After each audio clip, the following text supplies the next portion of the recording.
Tere tulemast taas kuulama ja vaatama saadet Epitsentris. Täna võtame jälle mitu olulist teemat ette. Mina olen vabaduse.ee toimetaja Hannes Sarv. Ja mina olen ajakirjanik Teisi Helemme Sarv. Esmalt vaatame täna tagasi Brasiilias lõppenud kliimakonverentsile ja küsime, mida selle tulemused meie kliimaseadust veeretavale valitsusele öelda võiks.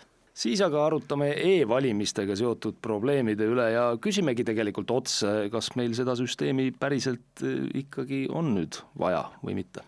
Seejärel e-valimistega jätkame, aga siis tuleb juba stuudiokülaline, kelleks on siis digiõiguste aktivist ja valimisvaatleja Märk Põder. Puudub see hääletamise salajasus, kui nemad otsustavad mingil põhjusel hääli vaadata, siis nad ju saavad seda lihtsalt teha. Kui seal midagi valesti loetakse kokku, siis sõltumata motiivist võiks minna siis valimiste võltsimise sildi alla.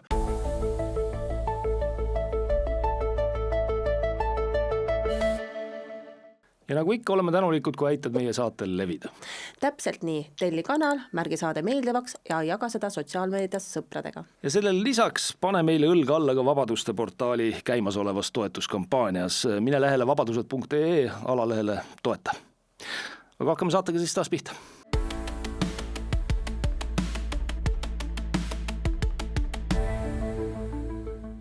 Tõepoolest, suur kliimakonverents COP30 Brasiilias Belemis on selleks korraks läbi saanud ja kuna eelmisel korral juba põgusalt teemal peatusime, siis vaatame ka seekord üle, mida head ja tarka seal siis otsustati. Möödunud korral rääkisime näiteks sellest, et kes siis Eestist Brasiiliasse kohale lendasid ja tõdesime, et meie esindus sel korral oli selline nõrgemapoolne või ilus sõna on kompaktne. Kompaktne ja meenutuseks, et Dubais oli siis üle 50 inimese, see oli siis 2023, et nüüd oli selline 10 käputäis.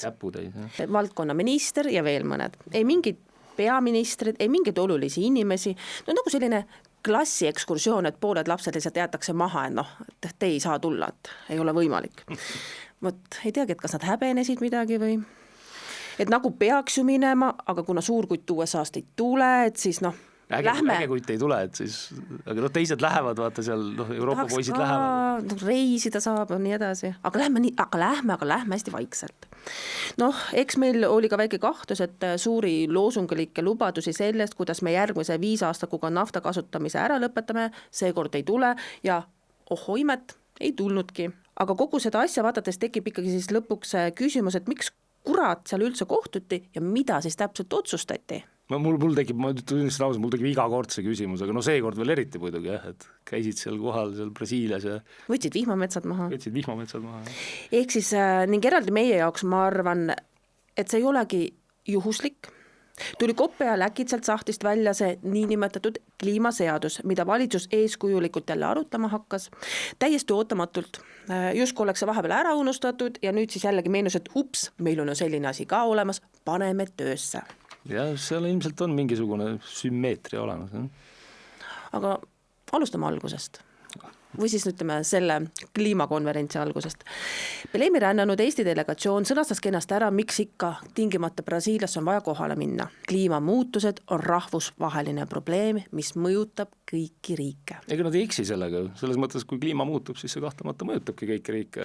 Aga eks see tähendab, et me peame ikkagi oma süsiniku vähendamisse tõsiselt suhtuma, muidu juhtub midagi hirmsat. Aga see kliimaministeeriumi seisukoht. Just, aga see ei puuduta näiteks Araabia riike ja Indiat ja Hiinat ja Venemaad, kes siis lasidki selle ühisdeklaratsiooni seal õhust lihtsalt tühjaks. See oli see, et taheti jälle mingi kirja panna taaskord naftast eemaldumise kava ja nemad ei tahtnud enam. Nii, just. USA-d see muidugi ei puuduta, nemad isegi olnud seal kohal ja USA energeetikaminister Chris Wright jõudis ju ka nende seisukohta väljendada, et COP-ile kogunenud on tegelikult need, kes on mõistuse kaotanud. Ja et kui ta peaks sinna järgmisel aastal minema, siis ainult selleks, et püüda sinna natuke tervet mõistust tagasi tuua. Eluterve seisukoht selline. Ja ütleme niimoodi, et vaata, alati tuleb ju öelda see, et full disclosure, et Chris Wright on muidugi, ta ongi tegelikult endine see mis ta on, mingi naftafirma või mingisuguse selle juht, et seal on seda ka taga, loomulikult, ega siis läbipaistvus peab oluline olema, aga ma arvan ka, et see on üsna terve mõistuslikult öelda. Igal juhul meie kliimaministeerium ütleb, et ilma kopita oleks kliimamuutuste vastu võitlemine killustatum ja vähem koordineeritud ning puuduks regulaarne platvorm riikide vaheliseks koostööks ja ambitsioonide tõstmiseks. No ambitsioon on kõvasti muidugi. Aga vaatame siis seda, et kuidas see riikide vaheline koostöö täpsemalt siis laabus. Eelmine kord juba ka rääkisime, et on ülimalt veider see, et selle ülemaailmse koostöö nimel peavad umbes 200 riigi esindajad hopsti hüppama lennukitesse ja sõitma kuhugi X kohta. No sellel juhul siis Brasiiliasse. On käidud seal, nagu sa ütlesid ennem, ka Dubais, Aserbaidžaanis ja muidugi kogu see vihmavetsade mahavõtmine, et sihtkohta teed rajada. Aga eks see võib olla kohale sõitjate arvates võib-olla selline väike hind selle nimel, et kuidas siis planeeti päästa. Kas sa seda võrid tähele, kuidas neil tekkis seal mure või probleem sellega, et neil konditsioneeri poolt piisavalt palavali 30 kraadi ja seal kuskil Sky Newsist või kuskil ma lugesingi, et see pidavat olema see näide nüüd, et kuidas on elu soojemas maailmas, et sellepärast sinna mindi. See on mingi jabur ära pööratud mingisugune asi. Ära pööratud loogika. Aga siis nad tõid kohale sinna, kuna hotellikohtades, võtta meil kord ka rääkisime, mul oli nagu puudus, siis nad tõid kohale sinna kruiisilaevad, kuna see sadam linn. Tõid sinna kruiisilaevad kohale ja siis suur osa ju teist delegatsioonidest elas ju kruiisilaevades ja siis need tossutasid seal oma diisliga ja sealt ei tule üldse CO2 värki välja. Ehk jätame korraks selle silmakirjalikkuse kõrvale ja vaatame siis kogu sündmus sellelt positsioonid, et meil on kliimakriis ja ainus, mis päästab, on see, kui me enam fossiilkütuseid ei kasutaks. Ka nende kruiisilaevadega seoses on. Oletame, et see on tõesti vajalik, sest muidu me sureks lihtsalt ära. Ja vaatame siis nüüd sellest vaatenurgast seda kohtumist. Ma ei tea, kas ma teen neile nüüd liiga, aga sõnumeid, mida Brasiilias kuulda on olnud, saab kokku võtta märksõnaga, ma ei tea, ma olen viisakas, ma ütlen tagasihoidlik. Jah, et see kokkulepe oli tagasihoidlik. Või kui ma olen natuke teravam, siis ma võiks öelda ka piinlikult lahja. Okei. Aga ma ei lähe teravamaks. Kas tõesti oli vaja kogu maailm kokku kutsuda, et 10 päeva niisama jaurata ja lõpuks kokku leppida sisuliselt mitte milleski? Ehk siis peamine saavutus... Oleks võid ju selle deklaratsiooni teha mingisuguse, nagu ikka tehakse. Et midagi seal ikka tehti, me kohe sinna jõuame.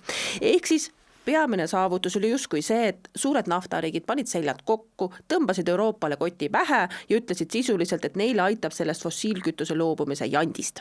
No see ei ole mitte naljakas, et sa iga kord tuled kokku ja proovid siis fossiilkütustest loobumise kava kokku leppida ja siis alati pärast seda tõuseb tegelikult fossiilkütuste tarbimine, sest meie tsivilisatsioon on süsiniku tsivilisatsioon, me ei saa hakkama nagu ilma selleta. Me lihtsalt mis palju see naftakeemiast, palju tooteid meil tehakse, meditsiin, kõik, eks ole, põllumajandus, väetised. Aga kui sa mõtled seda konteksti, et iga aasta te võtate selle plaani justkui ühisrindena vastu ja nüüd järsku on teil vastasrinne, kes ütleb, et ei. Ja nagu sa ka õigesti ütlesid, et ühtepidi oli see kava ju juba 2 aastat tagasi kokku lepitud, samal ajal on fossiilkütuste kasutamine maailmas tegelikult ju suurenenud. Isegi kui see kokkuleppe kedagi ei huvita tegelikult. Ja nüüd proovitakse midagi üle kinnitada, aga ei jookse need otsad enam kuidagi kokku. Umbes nagu see, et karistame Venemaad sanktsioonidega, siis ostame neil tunnikute kaupa gaasi ja teeme gaasi ostmises veel rekordeid. Ja siis ei ole üldse silmakirjalik Ukraina. Siin on veel see, et siis sa teed näod, aga see ei ole Venemaalt, see tuleb Indiast. See on ka veel võimalik. Aga mõelge nüüd sellest vaatenurgas, et meil on juba mitmeid häid aastaid või lausa aastakümneid räägitud sellest, kuidas me välja sureme. Kohe juhtub. Kui me fossiilkütuste kasutamist jätkame, siis kuumeneb planeet üle, kuidas see Guterres ütleb, et me oleme keemise ajastus, ühesõnaga, tegelikult apokalüps on käes. Nii. Nüüd minnakse siis Brasiiliasse järjekordsele fossiilkütuste kasutamisest loobumise seminarile ja seal mingid kiusupunnid ja riigid ütlevad, et nemad ei viitsi sellega tegeleda ja minu küsimus on siis järgmine. Kas need meie liidrid, kes on meile seda juttu rääkinud, et me kohe sureme ära, sellepärast me kasutame palju fossiilkütust, et kas nad ei peaks mitte paanikas olema? Sellepärast, et 2030. aasta on kohe käes, kohe tõuseb temperatuur rohkem, kui oli mingi 2015. aasta kokkuleppega ette nähtud ja nüüd peaks olema justkui kõik. Ja, paanika peaks olema, see on hea küsimus kusjuures. See peab mingi ahastus ja paanika olema, sellepärast, et me sureme kohe ära, jah? Ja kui me seda ei tee, siis peaks ju kõik olema kõik. 4 aasta pärast. et kas sa näed paanikat kuskil nendes poliitikutes või nad mõtlevad ikka sellele, kuidas mingit pula ajada siin järgmisi valimisi kuidagi enda kasuks kallutada või on kuskil mingi paanikaelemendid ka või? No ma ei tea, kas paanikaelement on, seda ma tõepoolest ei ole näinud küll. Mina sellesse usuks, mina oleks paanikas, päriselt. Vot, aga nii-öelda kriitikat see kohtumine siiski sai. Kõik need, ütleme, seesama naftariikide selgade kokkupanemine sai kriitikat.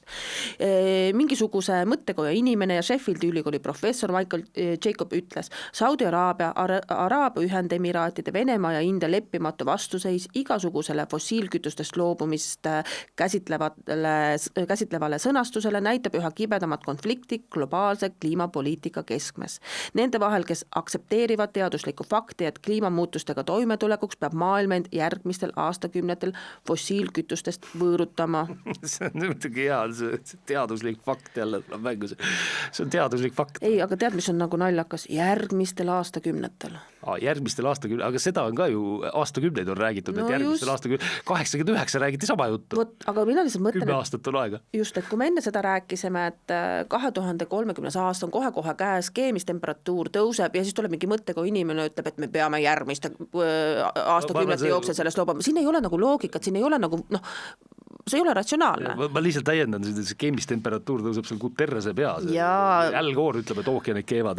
Ja aga see ei ole ainult nende kahe peas, see on ka inimesed, kes neid pimesi usuvad ilma, et nad tahaksid lugeda teiste inimeste, ma ei tea, teadustöid ja vaadata teist, ütleme, laiemat pilti või ütleme rohkem fakte. Et kui sul on käputäis fakte ja sa neid pimesi usud, siis sa ei panegi tähele, et võib-olla ümberringi on palju rohkem fakte, mis näitavad midagi muud või kinnitavad midagi. Et sa peaksid nagu fakti hindama kogumise.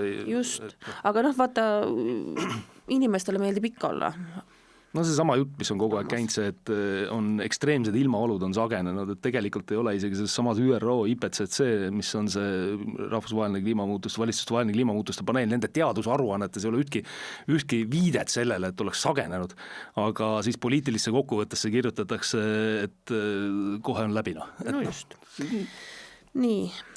Eesti energeetika ja taristuminister Sutt oli oma kommentaaris üldse hambutu ja ümmargusem kui pall. Küll aga mainis temagi, et on vaja ühist jõupingutust tuleviku nimel. Aga mis see tulevik siis on ja kellega? Ühesõnaga, nagu minu jutust aru on saada, siis ma olen ülimalt irooniline kogu selle kohtumise osas ja põhjuste pärast, miks üle maailma sinna alati kohale minema peab. Tore on seminaril käia. Rahvaraha eest. Aga see ei ole veel kõik.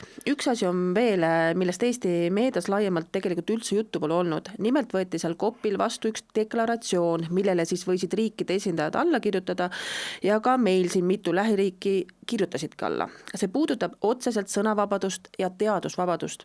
Nimelt siis ütleb see deklaratsioon kõige traditsioonilisemas propagandistlikus võtmes, et lahendus kliimaküsimustega tegelemisel on lihtne. Tuleb võidelda kliimamuutuste eitamise ja sellega seotud desinformatsiooniga. Meiega siis. Meie siis Sina, mina. Iroonilis. Mitte ainult meie muidugi. Jah, siin ruumis meie laiemalt rohkem inimesi, aga deklaratsioonile kirjutasid alla enam kui 12 riiki, nendest meie lähiriikidest, näiteks Taani, Rootsi, ka Belgia, Soome, Ühendkuningriigid. Valitsused, erasektor, kodanikuühiskond, akadeemilised ringkonnad ja rahastajad peavad selle deklaratsiooni alusel võitlema kliima desinformatsiooni, eksiteabe ja kliimamuutuse eitamisega. No, ma tahaks näha üldse, kes siin kliimamuutusi eitab, et see on ka üks eksi arusaam nendest asjadest, et ükski teadlane või ükski inimene, kes vähegi uurib või aru saab sellest asjast, saab aru, et maailma kliima on kogu aeg muutumises olnud ja siis need tulevad kokku seal, arutavad seda ja ütlevad, et sa ütled, et maailma kliima on kogu aeg muutumisel, sa oled kliimamuutuste eitaja. No just. Ja deklaratsioonis lubatakse muuhulgas reguleerida platvorme läbipaistvus ja vastutuse tagamiseks, rahastada desinformatsiooni uuringuid, edendada kliimaharidust ja tõenduspõhiseid poliitikaid. No, huviga jään ootama, mis Eesti selles kontekstis teeb. Äkki annab kalgira deklaratsioonile? No ma lihtsalt mõtlen, et varsti ei tohi me siin võib-olla alustada ei soostamist või metsa tuputamist, heite koguseid või kas keskkond võrdub kliima. Kohe on desinformatsioon ja saame mingi paragrahvi kaela. Igal juhul liigituks selle loogika järgi desinformatsiooniks kõigi nende teadlaste seisukohad, keda meil siin kuidagi halvustavalt kliimaskeptikuteks kutsutakse. Et ma ei tea, mõni mainega ülikooli emeriitprofessor, atmosfäärifüüsik, eluaeg nende asjadega tegelenud, aga näe, nüüd järsku kliimaskeptik. Näiteks Richard Lindzen, MIT. No just. Räägib, et kliimamuutused ei ole inimtekkelised, ei lähe kokku kliimakonverentsil vastu võetud otsustega, järelikult teaduse vaenlane ja valeinfo levitaja tuleb takistada tema sõnumite levikut. No see on ju absurdne. No muidugi. Eesti selle deklaratsiooniga vähemalt esialgu ei liitunud, aga ega see ei tähenda, et meie legitiimsuse probleemi küsis vaevleva valitsuse esindajate mõtteid tegelikult sama radupidi ei lendaks. Sest üldiselt vaata, mis tuleb sealt Euroopa Liidust või kopist, Eesti kuidagi vaikselt ikka tahab endale nihverdada siia. Ja valitsus vähemalt, siis tänane, ütleme valitsus, tänane valitsus. Ministrid seal. Et esiteks ongi ju huvitav see, et maailma suurimad majandused eesotsas USA ja Hiinaga on nüüd sellisest kliimapoliitikast ennast lahti sidunud. Euroopa osa CO2 emissioonides maailmas on tegelikult ju 7%. Kui USAt ei huvita, Hiinat ei huvita, Indiat ei huvita, miks meie sellega siis tegelema peame? Me võtame see 7% maha, majandus kukub ära. Ma nägin kusjuures, et nägingi Euroopa Komisjoni kuskil mingisuguse sotsiaalmeedia kanalis, pani mingi pildi üles, et kuidas hästi tossune on ühel pool see pilt. Ühel pool oli hästi tossune. Ja siis hakkas see minema vaikselt siin aastatega, et siis me oleme seda tossu nii palju vähendanud. Ühesõnaga, nende jaoks on see CO2 on, tegelikult on lõhnatu värvusetu gaas ja nende jaoks on suur tossu udu on siis niimoodi vähendanud. Ja siis lõpuks on siis, kui CO2 nulli saab seal 2050 aastaks, see on hiljutine pilt selle kopi ajal avaldatud, siis on ilus roheline maailm. Mul on teile üllatus, kui te CO2 nulli viite, siis ei ole maailma. See on ka huvitav, et te ei saa aru, mis see CO2 on ja kus see veel tuleb. Aga ühesõnaga, minul on lihtsalt küsimus, et kas need inimesed, kes neid asju teevad, kas nad tõesti arvavad, et selle tegevuse või nende eesmärkidega nad tegelikult hakkavad maailma päästma, kas nad päästavad selle maailma ära? Kas tuleb see roheline? No võt, täpselt ei tulegi ja isegi kui see kliimatundlikkus nii-öelda või CO2 või kasvuhoonegaasid mõjutaksid tuntavalt maakliimat ja temperatuuri, siis selle 7%-ga me kahjuks midagi ei tee, kui Hiina, India, USA kõik ütlevad, et käige kuu peale, me siin laseme edasi, me tahame süüa. Vot, aga nagu ka eelnevalt siis sai juba mainitud, siis Eesti valitsus on nüüd vaikselt, kas nüüd kopiga seoses või motiveeritud sellest siis Brüsseli motivatsioonis siis soovinud jälle selle kliimakindla majanduse seadusega tegelema hakata, kärutasid selle taas lauale ja hakkab jälle pihta. Ja ma juhikski korra ka tähelepanu sellele, milliste sõnade saatel seda siis valitsuse pressikal jälle tutvustati. Ma saan aru, et kindlasti tuleb paljudel muie näole, kui haridus- ja teadusminister Kristina Kallas teadusest hakkab rääkima, eks ta nii ongi, aga ma panen ta siiski korra käima, et näidata, kuidas meil ka ilma igasuguste deklaratsioonideta kehtestatakse mitte ainult kliimaseadust, vaid seda ainsat tõde.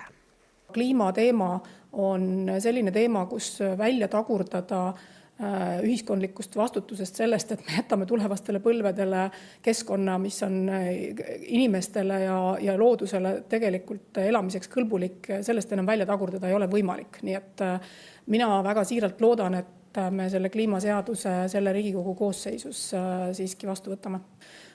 Kliimaseadus täna on väga mõistlik raamseadus, mis seab põhimõttelised ühiskondlikud ülesanded. Nendele ülesannete nii-öelda teaduslikele alustele keegi loodetavasti vastu ei vaidle. Ja muide, me teeme seda selleks, et saada lahti sellest CO2 emissioonist. Meie osa maailmas on umbes 0,03%. Hiina ütleb, et ei tee, India ütleb, et ei tee, USA ütleb, et ei tee, aga meie ütleme, miks mitte, võime teha küll. Et kas ma arvutada oskame? Ilmselt mitte. Aga valitsus ei oska, aga ettevõtted oskavad küll ja saavad ka aru, et selle asjaga jätkamine nagu ei lõppe kõige paremini. Mitte ainult ei ole energeetika meile üha suurem probleem, vaid seal just soovitakse, ma ei tea, kuni turbatööstuse kinnipanekuni nende piirangutega sõita ja mis seal siis kõik on. Nii et ehk ei ole kõige mõistlikum suure hooga edasi minna sellega, aga samas valitsuse vaatest ei üllata. Eks seal ikka vaadatakse, nagu me oleme ka siin täna mitmel korral vihjanud, et kus poolt siis Brüsselis tuul puhub ja Brüsselis puhub see bürokraatidel veel endiselt sealt poolt, et tahetakse seda neto nulli juttu. Aga loota on, et või naiivne mina tahab loota, et ühel hetkel me siiski saame kõigest paremini aru.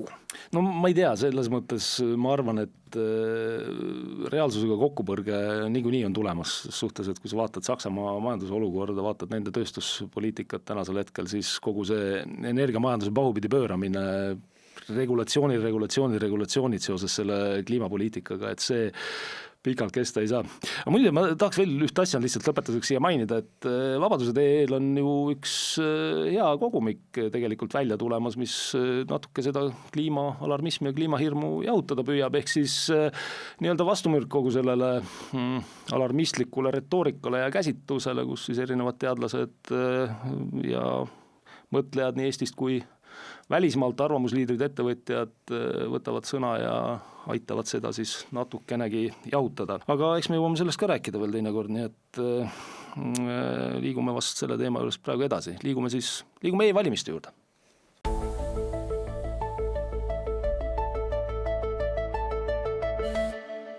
No jätkame siis. Valimistulemused on siis lõpuks välja kuulutatud, sest nädala alguses Riigikohus ei lahendanud viimast kaebust, mis puudutas e-valimiste korraldust ja sellega siis sai see takistus nüüd kõrvaldatud. See oli muide MTÜ Ausad valimised kaebus ja kohe varsti on meil tegelikult stuudios Ausad valimised juhatusse kuuluv digiõiguste aktivist Märt Põder ka ise, et sellest kõigist lähemalt rääkida, üldse arutada, kas e-valimised on midagi sellist, mida me peaksime siin korraldama või on seal probleeme, mida lahendada tegelikult on kas ülimalt keeruline või üldse ei ole võimalik, aga enne veel, kui Märdiga koos seda vaatama hakkama, tahaks eraldi ja täiesti sellisest enda perspektiivist või meie perspektiivist, kodaniku inimese vaatest lähtuvalt ja liigselt tehnilistesse detailidesse süvenemata välja tuua mõned põhimõttelised küsimused, mis seonduvad nende elektrooniliste valimistega ja ma tegelikult tooks algatuseks välja ühe mulle hästi meelde jäänud tsitaadi 2023. aasta märtsis, see oli pärast Riigikogu valimisi. Me mäletame, et EKRE kaotas need valimised. Valimise õhtul oli seisu selline, kus pabersedelitega EKRE oli ees päris pikalt, siis tulid e-hääled ja siis tulemus pöördus, Reformierakond võitis mäe kõrguselt, sai 37 kohta. Ja loomulikult EKRE, kes on kritiseerinud kogu aeg neid e-valimisi, siis eriti aktiivselt seda hakkas kritiseerima ja täiesti arusaadav ja on ka loomulik, et siis meie ametiasutustest tulevad ka mingisugused tüübid, kes siis tegelevad nende e-valimistega, et ametiasutus näiteks Riigi Infosüsteemi Amet on ju, RIA. Selle juht ja peadirektor toonane Margus Noorma, et tema ütles ühes intervjuus e-valimiste kohta hästi kenasti, et see oli siis Kärt Anvelt intervjuu Eesti Päevalehes ja Anvelt küsis temalt, tsiteerin. Midagi pole teha, peame jälle e-valimistest rääkima, nagu pärast valimisi ikka, nii mõnedki aastaid e-valimas käinud inimesed on viimase nädala jooksul ühe partei kriitikat kuulates kõhklema hakanud ega usalda enam e-valimisi. Kuidas seda usaldust uuesti võita? Päris hea küsimus iseenesest. Küsimus ise, ma mõtlen, ütleme niimoodi, et ei saa öelda, et ei oleks juba positsiooni võetud. Selles mõttes positsiooni, et e-valimised on selles küsimuses positsioneeritud, ütleme kriitikavabana, ma käsitlen neid kriitikavabana, meil on ainuke küsimus on, kuidas usaldust tagasi saada, see on ainuke küsimus, probleemi pole, aga okei. Noorma vastus on hea minu arust, ma tsiteerin taas. Mina olen e-valinud 2005. aastast ja julgen öelda, et see on suuresti usu küsimus. No, tõesti. Valimised peaks usu küsimus olema või? Et ma ei tea, see on minu arust sellest jama pihta hakkabki. Aga kusjuures ma ei saa eitada, et tegelikult kui suhelda inimestega, siis päris palju sellist suhtumist ongi. Et kas sa ei usu või? Jah, kas sa ei usu Eesti riiki, kas sa ei usu e-valimistesse, et selles mõttes, et mis sul viga on? Ja täpselt, sellepärast see ongi tegelikult homeriliselt naljakas. Et selles mõttes on hea tsitaat, mille üle saaks nagu pikemalt muidugi arutleda, et suurest usu küsimus. Aga ei ole ei riik, ei valitsus, ei ametkond ega kõige vähem on valimised usu küsimus. Valimised on ju tegelikult läbipaistvate protseduuride ja korrektsete protseduuride küsimus, eks ole, nad peavad olema kontrollitavad. See ongi see eeldus, kuidas siis me tagame selle, et see ausalt rahva hääl nii-öelda maksvusele saab, mitte niimoodi, et kuskil mustas kastis tehakse mingisuguseid asju. Mul on hästi meeles üks postitus X-is eelmisest aastast, et kus üks, võib-olla minu ja teinekord liiga tihti aktivismi kalduv ajakirjanik Martin Laine seal Delfist Gruusia valimiste kohta ühele videole viitas ja sellelt videolt oli siis näha valimispettuse läbiviimine. Gruusias ei ole e-valimisi. Seal lihtsalt tuimalt kühveldati sedeleid valimiskasti või võeti seal kastid välja või mis seal täpselt oli ja see on kõik video peal. Selgelt, kui sa näed seda videot, sa saad aru, valimispettus ju.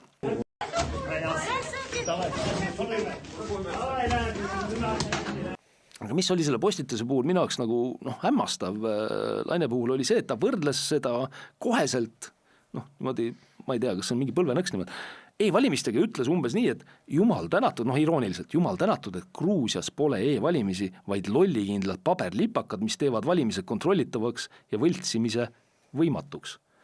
Ja vaata, siin tekib mul küll küsimus nagu sellest, et kas inimene mõtles täpselt läbi, eks ole, millele ta viitas. Sa filmid, tema ei filminud muidugi. Ta jagas seda, aga filmitud materjalid on näha, kuidas toimub valimispettus ja siis ongi ju näha, et toimub valimispettus. Aga e-valimiste puhul, mida sa seal filmid? Mina jäin lihtsalt praegu siin mõtlema, et mina olen seda sama postitust ju tegelikult näinud ja mina jäin praegu mõtlema, et ka seda öelda, et kõik inimesed, kes lähevad pabersedeliga hääletama, võivad olla lollid. Ei seda ta öelda tahabki. Võib-olla ta seda öelda tahab ka muu hulgas, eks ole, aga muu hulgas ta tahab kindlasti seda öelda, et lollid on need inimesed, kes ei usalda e-valimisi. Seda ta võib öelda. Ja ei, vabalt, mul ei ole ka mitte midagi selle vastu, inimene arvab nii, arvab naa, see ongi tema õigus niimoodi arvata, aga lihtsalt küsimus on see, et ma ei kritiseerigi teda nagu arvamises, vaid kritiseerin seda mõtet iseenesest, see ei pruugi, selliseid mõtteid võib avaldada ükskõik kes, tema lihtsalt neid mõtet iseenesest, et kui sa tood näiteks veel selle, et saab filmida üles valimispettuse, mida sa siis e-valimiste puhul? See ongi nüüd see tuum. Jah. See ongi see tuum sellel asjal, et sa saadki vaadelda ja sa vaatled seda ja kõik on selge, aga e-valimiste puhul mida me teeme, mida me seal filmime ja vaatleme, meil puudub igasugune arusaamine neist protsessidest, kui meil ei ole esiteks mingisuguseid eelteadmisi juba, mingist arvuti asjandusest, programmeerimisest, millest iganes. Ja sisuliselt on valimiste korraldajaga positsioonis siis meiega, eks ole, kus ta võib sellise omapoolse tõlgenduse sündmustele anda, et ja kui sa isegi oled vaatlejana, mingi pädevuse näiteks omandanud, siis need vaatlejad ütlevad ka, et isikukaitse andmeid on vaja kaitsta. Et sellepärast sa ei saa nagu kõigile asjadele ligi, aga audiitor saab ja nii edasi. Aga päris maailma ülekandes oleks tegemist siis olukorraga tõesti, kus vaadatakse musta kasti, et umbes samamoodi nagu mäletad see, kunagi vaatasime see Uno Seeroliiv tegi siin neid selgeltnägijate tuleproovis selle tavaliselt esimeses osas või võib-olla ma ütlen tavaliselt, aga ütleme, esimeses osas oli mingisugune, tuli hästi palju inimesi, pidi vaatama musta kasti sisse, mis seal sees on, eks ole. Ja kes kõige täpsemini arvas, siis see arvas ära, et mis seal sees on. Aga mõne koha pealt jääbki, audiitor on küll palgatud, usalda meid, me palkasime õige audiitori, ta on aus audiitor, nii edasi, aga see on jälle see küsimus, et kas sa siis ei usalda. Aga pagan küll, miks kodanik peab usaldama riiki? Ei, kodanik ei pea riiki usaldama, sellist kohustust ei ole sellist kohustust ja eriti sellistel küsimused, valimised ja nii edasi. Vot, ehk siis selle sama Gruusia näite puhul igaüks saaks vaatlejana aru, et kui me seal koha peal oleme, kui keegi proovib midagi korraldada, iseasi, kas seal vägivallaga või kuidas mingisuguses ühiskonnas takistatakse siis neid vaatlejaid või mida iganes, see on teine teema, aga kui meil on võimalus vaadelda, me suure tõenäosusega saame aru, aga siin meil lihtsalt öeldakse, et kõik on hästi. Nii et ongi see küsimus, nagu ma ütlesin, et kas e-valimised või üldse valimised saavad olla usu küsimus või on see tegelikult ikkagi läbipaistvate, kontrollitavate ja arusaadavate protseduuride küsimus. Et pigem ma pakun, eks ole niipidi. Ja siit tegelikult saabki tuletada ühe olulise järelduse, et tihti on vist nii ka, et kui see küsimus jutuks tuleb, siis hakatakse sulle ütlema, et mis sa nüüd ei usalda e-riiki või? On nii või? Et sa nüüd ei usalda e-riiki. Kas sa internetipanka ka ei kasuta? Kas sa ei kasuta? Sularaha paned madratsisse või? On niimoodi, vist hakatakse ütlema, eks ole.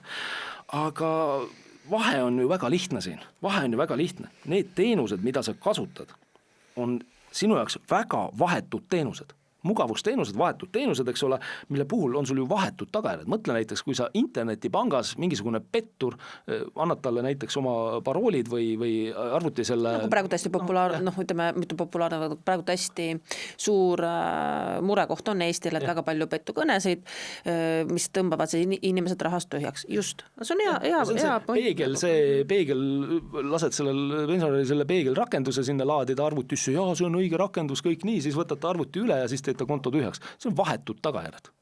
Või siis minu pärast digiretsept. Lähed saad arsti käest digiretsepti, seal on vahetu tagajärg, sa lähed apteeki ja sa saad vahetult selle eest vastu mingisuguse asja endale, eks ole. Seal on ka andmetega probleeme, eks ole, andmeid tuleb hoida ja nii edasi, on terviseandmed, delikaatsed isikuandmed, loomulikult on. Aga seal on, ütleme, sul on mingi vahetu kogemus, vahetu side sellega. Aga mis side sul selle, sa võid neid valija rakendusi mulle teha nagu kui palju tahad, eks ole, et ma saan kontrollida, kellele mu hääl läks ja kuidas.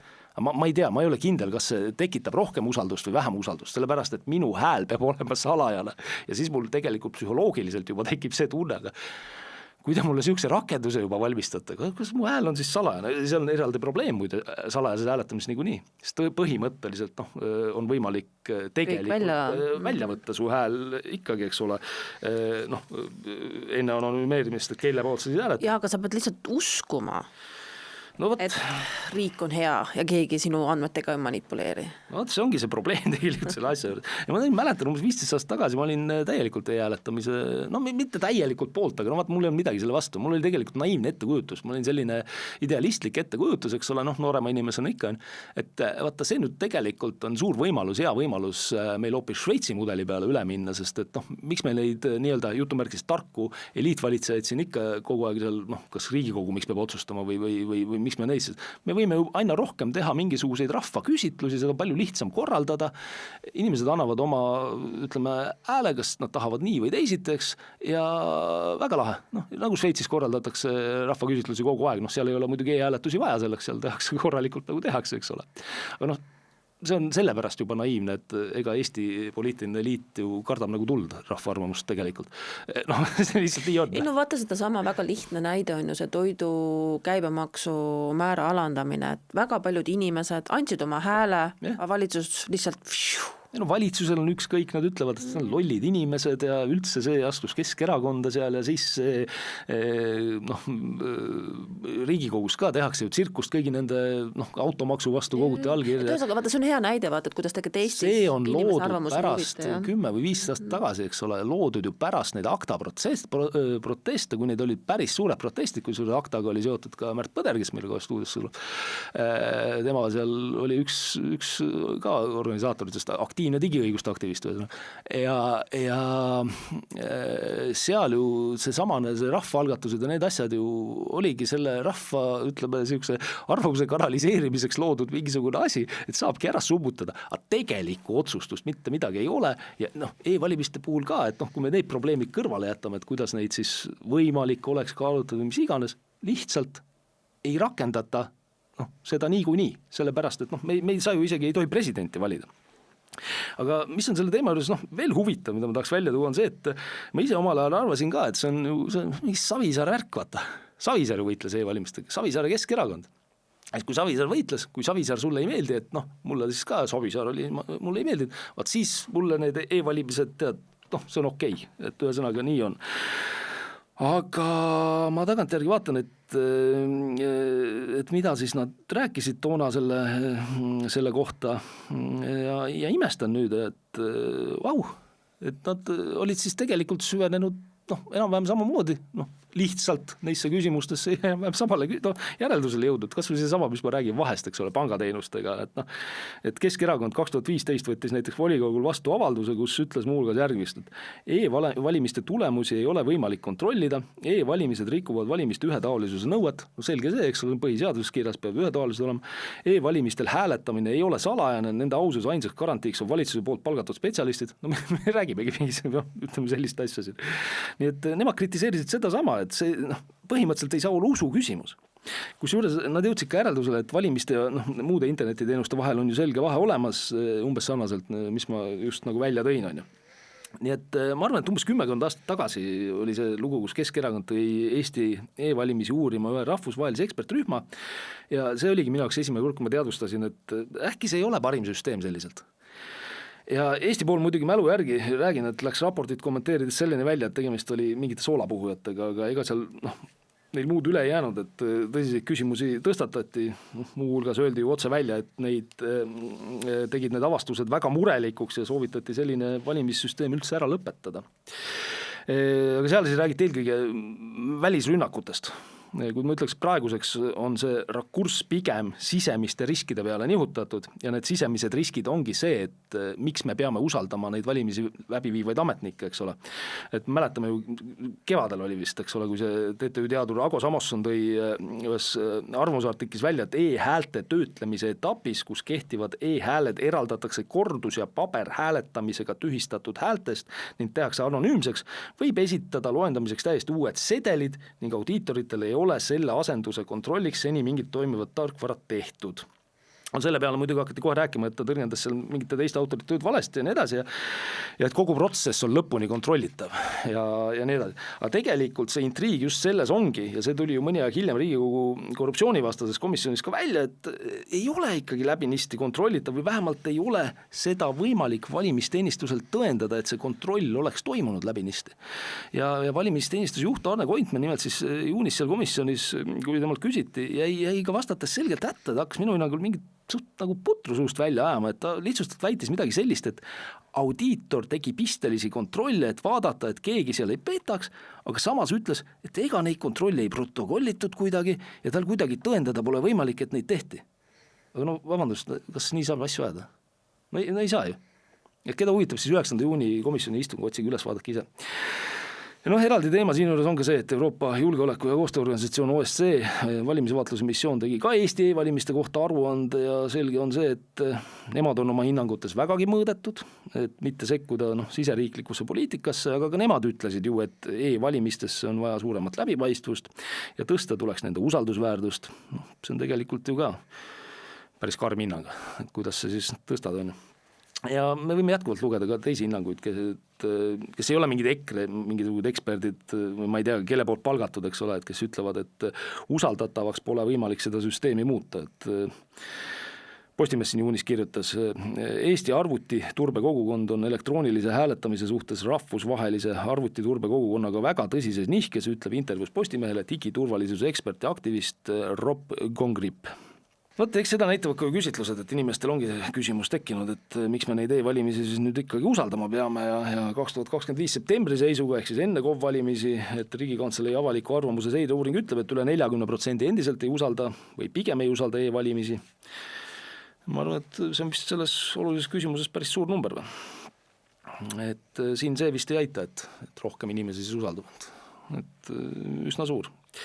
Et see number nii kõrge on, eks sellel on ka põhjused, mida me siin loetleme ja inimesed süvenevad aina rohkem, et küsimus ei ole, mina arvan hetkel selles, et Keskerakond ja viimasel ajal tegelikult palju häälekamalt, eks ole, EKRE seda teemat on õhus hoidnud ja kaebusi esitab. Küsimus on ikkagi selles, et ei ole väga veenvaid vastuseid argumenteeritud kriitikale. No kui sa lased Arne Koitmäel sogada midagi, siis ei teki ka seda usaldust. No ei teki, et sul ei ole ju päriselt mingeid sisulisi vastuseid, vaid sul on lihtsalt siuke, ma kasutan seda Lauri Hussari kirjelduseks tabavat sõna, et sõnasalat on sul lihtsalt. Sõnasalat, täpselt. Et ja võib-olla seal on see probleem, et tehniliselt hakata kõike seda seletama, aga ekspertidele siis peab seletama, siis eksperdid peaks, ühesõnaga sa pead seda suutma teha, tegemist on meie demokraatia kõige olulisema, ütleme, toiminguga.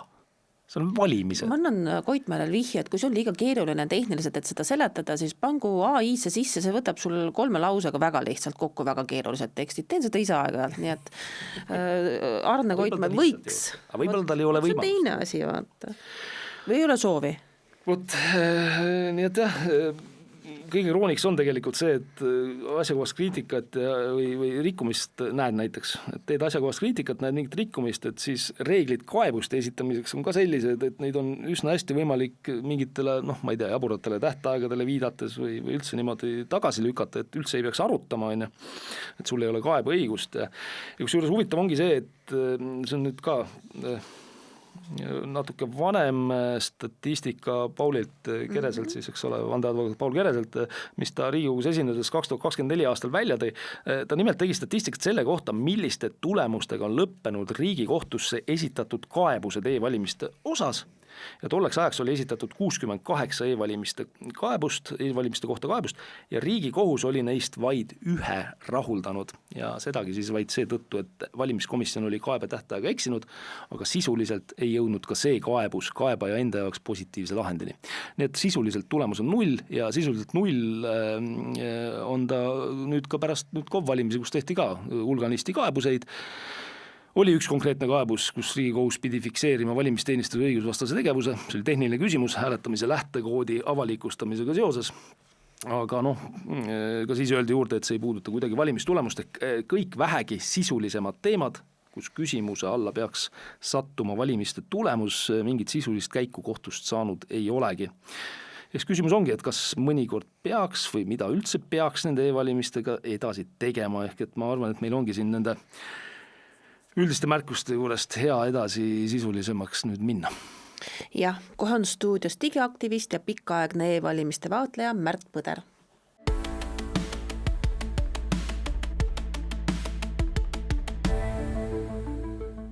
Ja nüüd ongi meil stuudios digiõiguste aktivist ja e-valimiste vaatleja Märt Põder. Tere, Märt! Tere!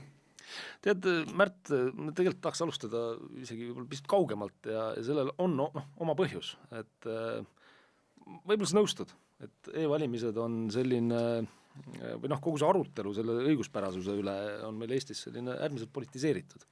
Ma ei tea, kuidas sulle tunne on, et ühelt poolt öeldakse, et see on poliitiline vastasseis, et kui sa e-valimisi kuidagi moodi kritiseerid, et siis sa oled EKRE või äärmisel juhul Keskerakond, ühelt poolt on. Ja teiselt poolt öeldakse võib-olla sulle, et kui sa neid kritiseerid, et siis sa oled, võib-olla sulle ei öelda, või sa oled selle asjaga nagu pikalt tegelenud, aga ma arvan, et paljudele teistele, et sa oled nagu see uhuu või ullike, kes siin ei usalda seda Eesti riiki. Kuidas sulle see sinu tunnetus on, et kas ta on, kas see lahterdamine ja sildistamine võiks umbes nii käia või on sul mingi kolmas tunnetus? Ta kindlasti on politiseeritud ja polariseeritud just neid erakondlikke jooni pidi, aga teistpidi on ka sisuliselt, ütleme, politiseeritud just selle küsimuse pinnalt, et mis asi see nii-öelda digikeskkond või infoühiskond on, et mismoodi me suhestume üldse arvutite ja tehnoloogiaga ja et kas me tehnoloogiat ennast peame niimoodi pimesi usaldama või on meil mingisugused meetodid, et kuidas me siis veendume, et tehnoloogia, me kasutame seda õigesti, ei väärkasuta. Et tehnoloogia enda mõistes on niisugused olulised küsimused, et kas me võime krüpteerida näiteks oma faile ja oma kommunikatsioonikanaleid, et teised neid ei saaks vaadata, või peab olema mingi tagauks krüptograafiasse. Ja kui on tagauks, et mida see tähendab, et see siis tähendab seda, et isiklikud õigused ei ole tagatud, eks ole. Tagauks on ju lihtsustatult, võimul on tagauks. See mõttes, et riigivõimul siis või kellelgi on tagauks, siis see tähendab seda, et mul puudub minu isiklike failide suhtes privaatsus. Lihtne iseenesest. See ongi nagu see küsimus, aga sulle öeldakse, sellistes kohtades nagu e-valimised öeldakse sulle, et aga see on kõik turvaline ja kas sa siis ei usu või? No vot, et see ongi küsimus, et kas me e-hääletust ennast käsitleme nagu sama mõõdupuuga nagu üldse neid digikeskkonna küsimusi. Et kui me arvame, et valitsus ei peaks saama meie telefonikõnesid või interneti sõnumivahetust pealt kuulata ja seda krüptograafiat murda, et kuidas siis selle e-hääletusega on, kas e-hääletuse puhul siis peaks rakendama nagu sama range kriteeriume ja mina arvan iseenesest, et peaks, et valimised on ikkagi demokraatia niisugune nagu alustala, et kui selle puhul me siis rakendame mingisuguseid pehmemaid ja nõrgemaid meetmeid, siis ütleme valimissaladuse tagamisest näiteks, et siis see tegelikult ei vasta sellele demokraatia niisugustele nõuetele, mis meil kehtivad tegelikult, eks ole, füüsiliste jaoskondade puhul, et kus on need niimoodi 100 aastate jooksul settinud, aga kuna see digivaldkonnas on niisugune uus asi ja et ei ole täpselt teada, kuidas seda teha, siis seal ongi palju niisugust eksperimenteerimist, aga siis ka palju niisugust udutamist, et võt, me siin proovime ühte asja, aga see on parim. Ja siis pärast selgub, et tuli ikka muuta seda ühte asja ja siis veel kord muuta ja siis selgub, et ta et ongi pidevas muutumises ja me täpselt ei tea, mis teeb sellest elektroonilisest hääletamisest tegelikult küllaltki niisuguse eksperimentaalse asja. et noh, et see e-hääletus võib ka tähendada põhimõtteliselt eksperimentaalhääletust, kui seda e-d seal niimoodi tõlgendada. ei no aga kui vaadata, siis tegelikult väga paljusid inimesi see ehk siis on ta siis e-valimised või eksperimentaalvalimised, siis tegelikult neid ei häiri see, et seal mingeid küsimusi üldse või küsimärke on, et miks see nii on, miks inimesi ei häiri või miks neil ei löö kellukesi pähe, ma ei tea, tulukesi pähe põlema? No minu tõlgendus on see, et Eesti demokraatia on päris noor. Et iseenesest see e-hääletus on meil, ta on päris pika ajalooga, teda tegelikult on 25 aastat, et see kogu protsess ju algas 2000, et kui seal Justiitsministeeriumis seal pandi nõunikud Ülle Madise ja vist Taavi Rõivas tööle selles valdkonnas ja siis teatati, et nüüd me hakkame seda tegema. Ja et sellest on nüüd veerand sajandit, et seda e-hääletust ja sellega seoses tehtud siis nagu muudatusiga õigussüsteemi, neid on nüüd veerand sajandit. Ja need on siin tasapisi oma mõju avaldanud nii nagu ühiskondale endale kui ka siis sellele jaoskondades hääletamisele ja selle korraldusele, aga siis ühtlasi see, ütleme see tehnoloogiline külg seal, et noh, ta on pidevas muutumises. Ja. Mul on üks detailne küsimus, et oled sa ise e-hääletanud? Korduvalt, jah. Mis põhjustel? No ma olen ka selle e-hääletusega olnud natuke nagu seotud algusest peale, et mul töökaaslane tegelikult kirjutas ühe lähteuuringutest aastal 2000, et siis me arutasime kontori köögis neid asju ja mina ei olnud alguses üldse niisugune eriline skeptik selles suhtes, et mul lihtsalt ei olnud vaja e-hääletada, aga noh, siis kui mul oli vaja, siis ma seda ka tegin, et ma elasin Jaapanis 2010. alguses, et seal oli mul saatkonda, oleks olnud teekond 5 tundi, võib-olla natuke vähem, edasi-tagasi, et oleks võtnud terve päeva ühesõnaga. Ja siis mul tundus praktiline ikkagi e-hääletada ja siis ma tegin seda siis kuna ma sel ajal tegelesin ka veel siis selle eestikeelse Linuxi distro väljaandmisega, Estobuntu väljaandmisega, siis minu jaoks oli huvitav ka see, et vaadata, et kas ma saan siis oma kujundatud selle Linuxi distro all siis anda ID-kaardiga e-hääle, mis oli niisugune tehniline väljakutse ja sel hetkel ma siiralt e-hääletasin ja siiralt proovisin, kas see töötab minu selle Linuxi peal. Töötas? Töötas. Selles mõttes töötas, et nii palju, kui ma sain selles veenduda, et ühesõnaga programm töötas, öeldi, et jah, aitäh hääle eest, aga rohkemat nagu tegelikult ei teinud. Et see on veel teine probleem, mis selle asjaga on, eks. Okei, oled hääletanud, e-hääletanud, aga millal sul hakkasid tekkima küsimused, et võib-olla see hääletamine ei ole kõige, ma ei tea, turvalisem või et neid hääli võib-olla saab kuidagi nagu, ma ei tea, vaadata, niimoodi nagu neid ei peaks saama vaadata. Millal sul need küsimused hakkasid tekkima?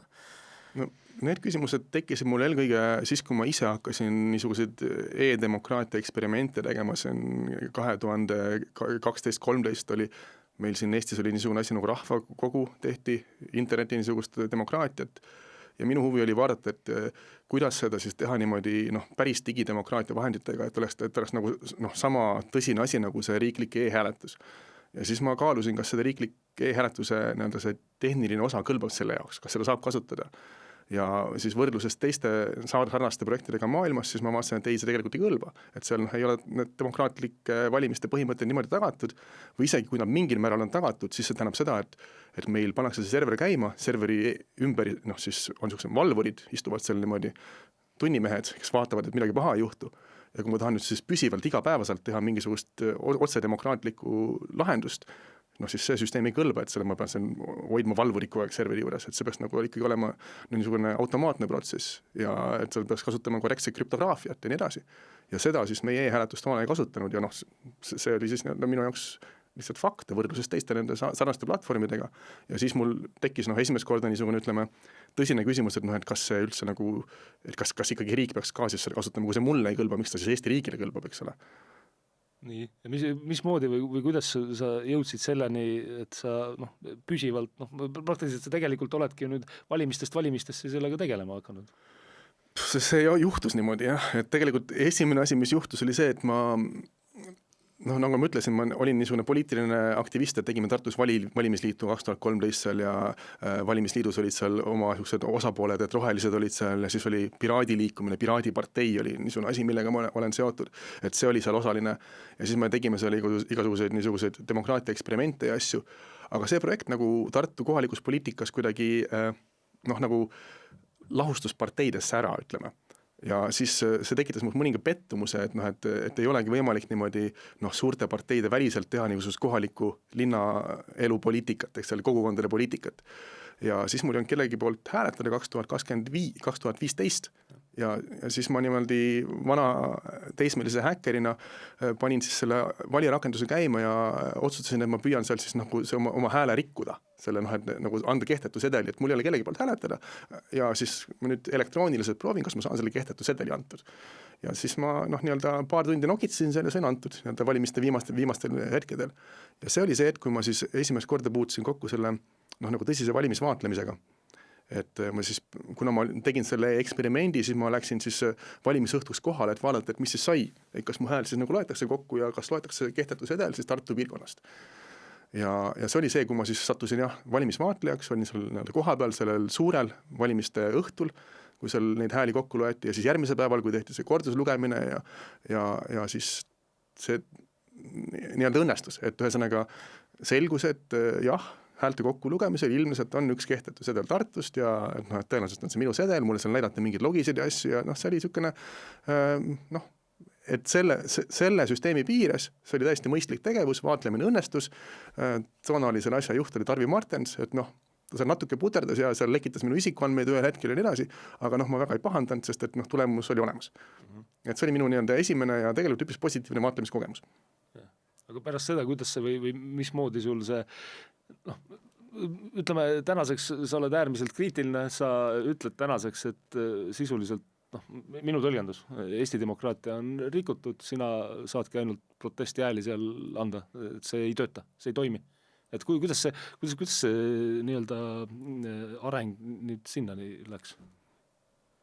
No jah, et see juhtuski niimoodi, et ma selle sama oma esimese e-sedeli rikkumise tõttu ma siis pidin siis nagu põhjendama, miks ma seda tegin, sest et nagu te siin otsustasite, see on poliitiliselt polariseeritud teema. Kui selgus, et on mingi rikutud sedel ja keegi siis aktivist Tartus seda tegi, siis ma pidin, et mulle öeldi kohe, et vaat sa oled nüüd Keskerakonna niisugune nagu aktivist siin, et õõnestad e-hääletust. Juhtumisi pani vist ajaleht Pealinn ka mu esikaanele sellega seoses niimoodi mult küsimata ja tsiteerides minu blogi ja nii. Aga siis ma pidin põhjendama, et miks ma seda tegin ja mida ma arvan ja kuna ma tegin seda lihtsalt sellepärast, et mul polnud kellegi poolt hääletada, siis mul nagu head põhjendust ei olnud. Aga siis ma kasutasin seda võimalust, et seletada, et mismoodi seda süsteemi peaks muutma, et oleks siis nagu adekvaatne. Ja et missugust krüptograafia peaks kasutama ja mingisugused otsast lõpuni kontrollitavuse mehhanisme. Ja siis ma panin niisuguse manifestilaadse artiklikirja Postimehes ja sellele siis ka vastas mulle Riigi Infosüsteemi Amet seal Postimehes veel omakorda ja hakkasid mingid muutused toimuma. Ja need muutused siis said osalt teoks 2017, kui tehti muudatused selle e-hääletuse protokolli ja siis need sama muudatused, mida mina nagu tahtsin ka, eks ole, öeldi, et tehti. Siis ma 2019 kandideerisin rohelistega nii-öelda ka eksperimendi korras Narvas lausa, kus ma nagu ei tuntud ega elanud, aga siis selle raames ma käisin siis süstemaatiliselt korra siis valimisi vaatamas, et veenduda ka siis need muudatused, mida ma siis tahtsin, et kas need on tehtud ja selgus, et ei ole. Ja siis ma tegin ka oma esimese valimiskaebuse 2019 ja üks nendest kaebustest siis oli selline, mille peale siis Riigikohus ütles, et jah, et on segane, kuidas need krüptograafilised kontrollid siin töötavad, et need peaks seaduses selgelt lahti kirjutama. Ja see oli siis see asi, mis andis siis aluse siis selle e-hääletuse komisjoni loomiseks siis selle Kingo juhtimisel alguses ja pärast Kaimar Karu juhtimisel, Kert Kingo ja Kaimar Karu komisjon, mis siis tegi 25 ettepanekut. Ja siis need ettepanekud, need seal me tegime ja siis mina panin sinna ka ühe asja kirja, et need samad krüptograafilised mehhanismid, need tuleks nagu ära teha, mida ei ole, et need, mis on puudulikud või ebapiisavad. Siiamaani ei ole või? Ja nad siiamaani ütleb siis rahvusvaheline valimisvaatlust nii-öelda korraldav ühing ODIHR, eks ole, et on puudu ja tuleks teha. Et ühesõnaga siiani ei ole. Et ühesõnaga 2015 mina nagu kangesti tahtsin, et tehtaks, panin kirja, et tuleks teha, siis midagi tehti 2017 ja praegu meile ütlevad rahvusvahelised vaatlevad, et ikka ei ole ja siis nüüd on meil segadus, et siin valimiste korraldaja muidugi ütleb, et kõik on korras. Ja see ei ole nüüd see olukord, mis mulle on aktsepteeritav, et kui nii pikalt on tegemata, siis kas see on siis nagu ikkagi äärmine ebapädevus või lohakus või lausa pahatahtlikkus ja kuna see on puudulik süsteem ikkagi, niisuguses kasutuses, et 2023 ületas siis e-hääletajate protsent 51% valijatest, mis oli ka niisugune verstapost. Et noh, sellest ajast ma siis tegelikult nüüd nagu otsustasin, et nii ei saa edasi. Ja siis aastast 2023 olengi siis püsivalt ikkagi on niisugune valimisvaatleja kõigil valimistel, teinud hunniku kaebusi, ka seal leidnud aega, et seal teha tehnilise eksperimente uuesti, mitte siis nagu hääle rikkumise mõttes, vaid just mingite muudes mõttes, et vaadata, kas protokolli realiseeritakse õigesti või mitte. Seal tuli välja tõsiseid puudusi, mis nagu seaduse kontekstis võiks olla isegi siis ütleme,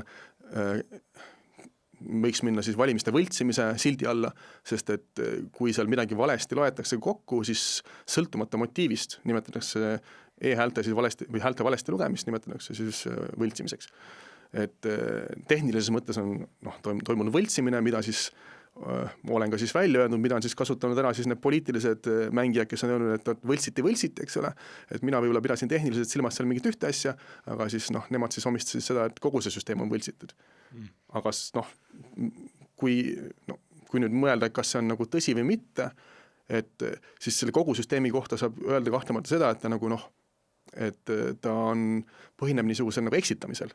Et öeldakse, meil on suurepärane süsteem, mis vastab siin demokraatia nõuetele, eks ole, ja siis kui ta tegelikult nendele ei vasta, siis ka see on teatud pettus. Ja sellega ma küll nõustun, et see e-hääletuse süsteem, et seda müüakse niisugune nagu eksitava reklaamiga ja see, mis seal tegelikult selle kalakõhus toimub, et see on midagi muud.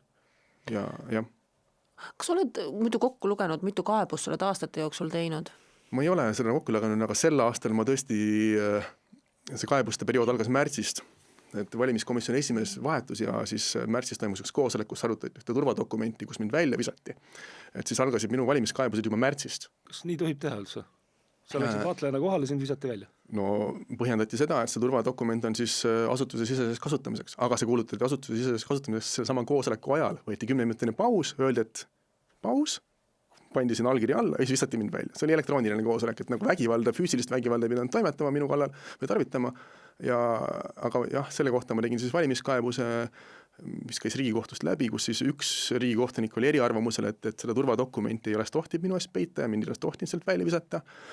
Üks arvas, et seda väljaviskamist peaks ikka vist nagu lihtsustama kuidagi või nii, et tegelikult see on ikkagi seal teatud haldusmenetluse ja asja raames ikkagi õige, et saab nii-öelda asju salastada.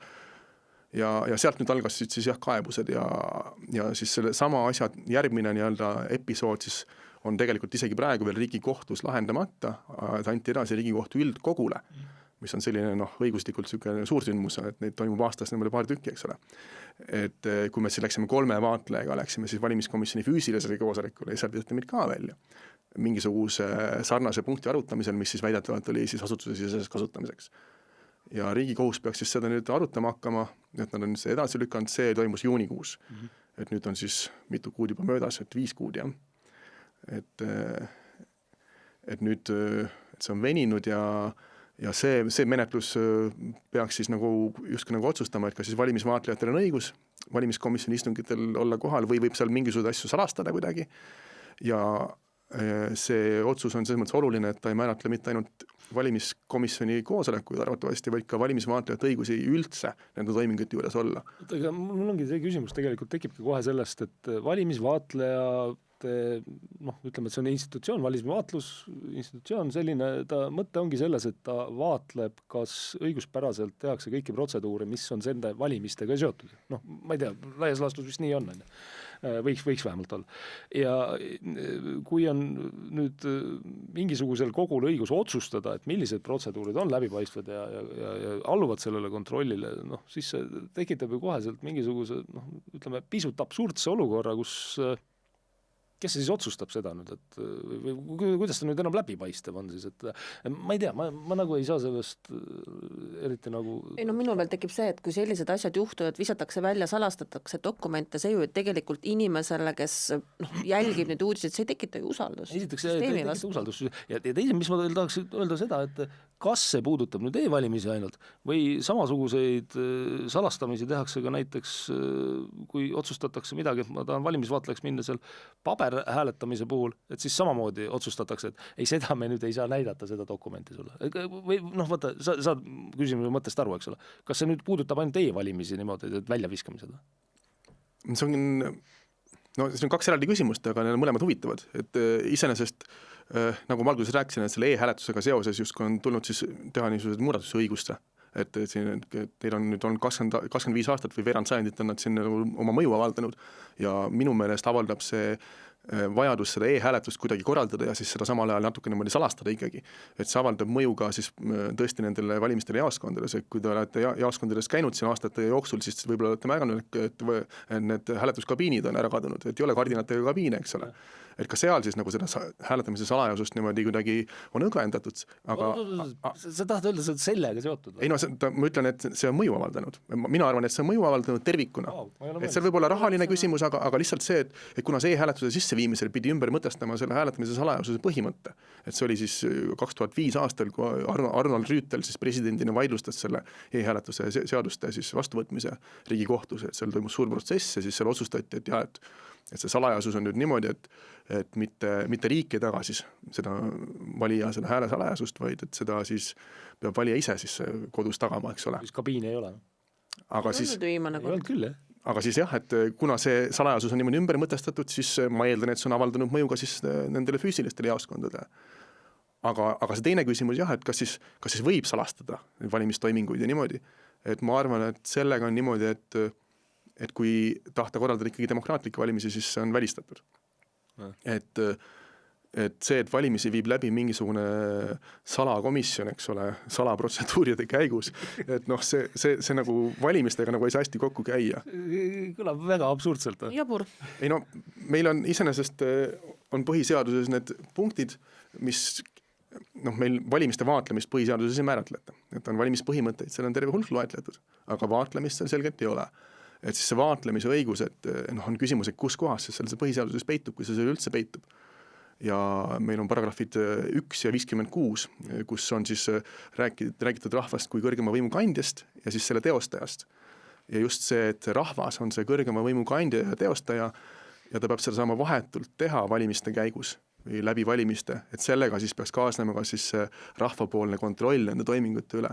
Sest et kuna rahvas on see, kes siis nagu sellele kogu riigi institutsioonide legitiimsusele ja siis nendele valitud kogudele aluse annab, eks ole, siis rahval peab endal olema võimalus ka veenduda, et see, need kogud siis, millele ta oma siis võimu delegeerib ära, kaudseks ära, otsesest võimust kaudseks, et see delegeerimine toimub siis legitiimselt. Ja sealt võiks tulla siis see valimiste vaatlemise õigus, mis on siis nagu rahva enda õigus ja ei saa olla, et siis nagu rahvalt võtab mingisugune valimiskomisjon selle ära, et juba konstitutsiooniliselt on see väga keeruline, oleks keeruline öelda, et rahvas nüüd delegeeris kuidagi valimiskomisjonile selle vaatlemise õiguse, kes siis teeb seda rahva eest salaja veel. Et selline konstruktsioon ei tohiks töötada, aga meil kahjuks on see arutelu nagu sinna läinud, et seda peaaegu nagu kiputakse tegema. Ma tahtsin minna korra selle juurde, et vaata, ilmselgelt siis on sinu käihud valimiskomisjoni istungitele ja valimisvaatlejana kuidagi mõju avaldanud. Ma tahaks küsida lihtsalt selle kohta, et kuidas see suhtumine on sinusse seal, ütleme, valimisteenistus, valimiskomisjon, kuidas sa seda tunnetad, et oled sa selline teretulnud külaline? No pigem mitte.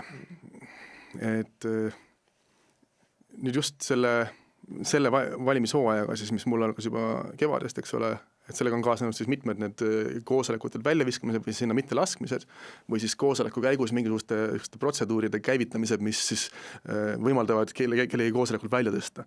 Et küll on see näokontrollid veebikaameras, eks ole, et ma olen sinna meili teel registreerinud koosolekule ja siis öeldakse, et aga nüüd lülita kaamera sisse, et näidata, et see tegelikult oled ka sina. Et sellised asjad, mis varasemate valimiskomisjonide jooksul ei olnud need küsimused, et selles mõttes on läinud ikkagi väga niisuguseks nagu vägikaika veoks. Ja need asjad nüüd siis jõudnud ka Riigikohtusse, seal mõned neist mingisugused koosoleku, kus on otsustatud midagi siis meili teel ainult nii, et see ei ole vaadeldav, et see pole päris koosolek, Riigikohus sellise koosoleku nendest tunnistas õigusvastaseks. Ja siis ka mõned vaatlejate mitte laskmised koosolekule ja väljaviskamised on Riigikohus tunnistanud õigusvastaseks, et selles mõttes see vaidlemine valimiskomisjoni endaga on juba olnud päris intensiivne. Ja eks nad ma arvan, et minu mõju neile on mitmetine, aga kohati on see mõju selline, et kui ma ruumi astun, siis on näha, et seljal lähevad sirgemaks, eks ole, et see on nagu positiivne tegelikult. Aga kas nad piisavalt sirgeks lähevad, et see on nagu eraldi küsimus, et kui see süsteem on ehitatud üles, ütleme ka tehniliselt kuidagi valedel alustel, et siis see sirge selg nagu ei aita seal väga. Ja ütleme ka niimoodi, et see süsteem on ka piisavalt keeruline, et seesama valimiskomisjon, kes ei ole nüüd see tehniline organ, et tal ei käi tegelikult jõud üle sellest, et saad aru üldse, mis toimub. Ja valimisteenistus, kes peaks siis olema selline tehniline üksus või tehnilisem üksus, ega neil ka see jõud sellest üle ei käi. Et see valimiste tarkvara on ikkagi kirjutatud niisuguste tehnikute poolt, kes on niisugused täiskohaga tehnikud, aktsiaselts Kybernetica on selle tarkvara autor on algusest peale ja nemad enam-vähem saavad aru, mida nad siin tarkvarasse on kirjutanud ja miks, aga ülejäänud jaoks on natuke niisugune segane kõik ja siis tehakse väga niisuguseid imelikke samme ja otsuseid selle raames. Et selles mõttes jah, et minu taust on, ma töötasin oma ülikooli kõrvalt töötasin programmeerijana päris pikalt, mitu aastat ja ma selle tehnilist külge selles mõttes mõistan päris hästi, aga samas ma olen nagu põhierialalt filosoof, et informaatika oli mul kõrvaleriala ülikoolis ainult. Et siis ma niimoodi neid kontseptuaalseid keerukusi seal mõistan ja tõstatan ja tõepoolest, et kohati minu seda kohalolusest tunnustatakse ja seda peetakse isegi nagu heaks ja toredaks, aga kuna ma siis ei ürita siis nagu ütleme, kuidagi kinni mätsida neid puudusi selle süsteemi juures ja seda niimoodi heana näidata, mis on siis valimiskomisjoni ja teenistuse niisugune kokkuleppeline eesmärk mõlemal, et siis ma ikkagi olen nende siis vastasmängija. No oled seal vastasmängija, ma ei tea, ei suhtuta võib-olla kõige soojemalt, aga kuidas on tavakodanik, vaata, kas sulle kirjutatakse, et kuule, tublit tööd teed, tee edasi, kas sa, ma ei tea, milline tagasiside on tavakodanikult? No ma just vaatasin üle, et mis see usalduse seis siis praegu on, et Riigikantselei uuring ütleb, et e-hääletust septembri uuring, et ei usalda või pigem ei usalda 42% siis populatsioonist, et see on nagu päris suur protsent. Ja see 42%, kes siis ei usalda, et nemad on siis väga toetavad mulle, ütlevad, et ma teen niisugust nagu tööd, mida et keegi peaks tegema ja jumal tänatud, et sina teed, eks ole. Ja siis on see teine pool, eks ole, kes siis, kelle hulka paljuski kuuluvad ka need IT-inimesed Eestis, kellele see e-hääletus kuidagi on südamelähedane. Et see on nüüd natuke kummaline, et mujal maailmas on IT-ringkonnad väga skeptilised arvutite kasutamise suhtes siis valimisteks. Et kas nad on sellele täielikult vastu või siis nõustuvad, et mingis piiratud ulatuses erandkorras, kui eks ole välismaalt valija kuidagi, et äkki on tõesti parem, kui saata posti teel kirju häältega. Aga et nagu üldisteks valimisteks, riiklike valimistega kasutada e-hääletust, mujal maailmas IT-eksperdid sellega ei nõustu, Eestis millegipärast nõustuvad. Vähemalt suures osas. Ja vaat nemad siis tunnevad, et ma kuidagi astun neile kandadele, et vaat IT-inimene on ka selline, et tal on oma niisugune ameti uhkus, võib-olla niisugune kutsealane niisugune renomee ja asi ja nad tegelikult Eesti ühiskonnas, mis on niisugune digitaliseeritud ja reklaamib seda ja seda peetakse Eesti oluliseks nagu komponendiks Eesti riigis üks kuvandis, eks ole, siis IT-inimesed tunnevad, et kui nüüd e-hääletus kritiseeritakse kuidagi, siis see nagu on ka nende pihta. Ja nad ikkagi väga valuliselt reageerivad sellele ja on terve hulk selliseid IT-inimesi, kes siis käivad mul nagu sabas ja ütlevad, et sa ikkagi eksid ja sa nii tohi üldse arvata ja siis kui neil küsida, et milles ma siis eksin, mis siin valesti on, kas ma mingis tehnilises asjas eksin, siis sellele vastata ei osata. Aga ikkagi arvatakse, et ma eksin, eks ole, ma räägin vale juttu. Sealt tuleb see see on minu jaoks kõige niisugune võib-olla ma häirivam osa selle juures, et need, kes võiks olla pädevad ja seda asja hinnata, eks ole, et kas see nagu vastab siis niisugustele turvalisuse nõuetele mingisuguste nagu infotehnoloogia mõttes, et nemad nagu debatti tegelikult ei kaasu, vaid nad lähtuvad siis mingisugusest oma dogmast või usust, et see on nüüd meie siis niisugune riiklik uhkus ja me usume sellesse ja me nagu sisuliselt seda arutama üldse ei hakkagi.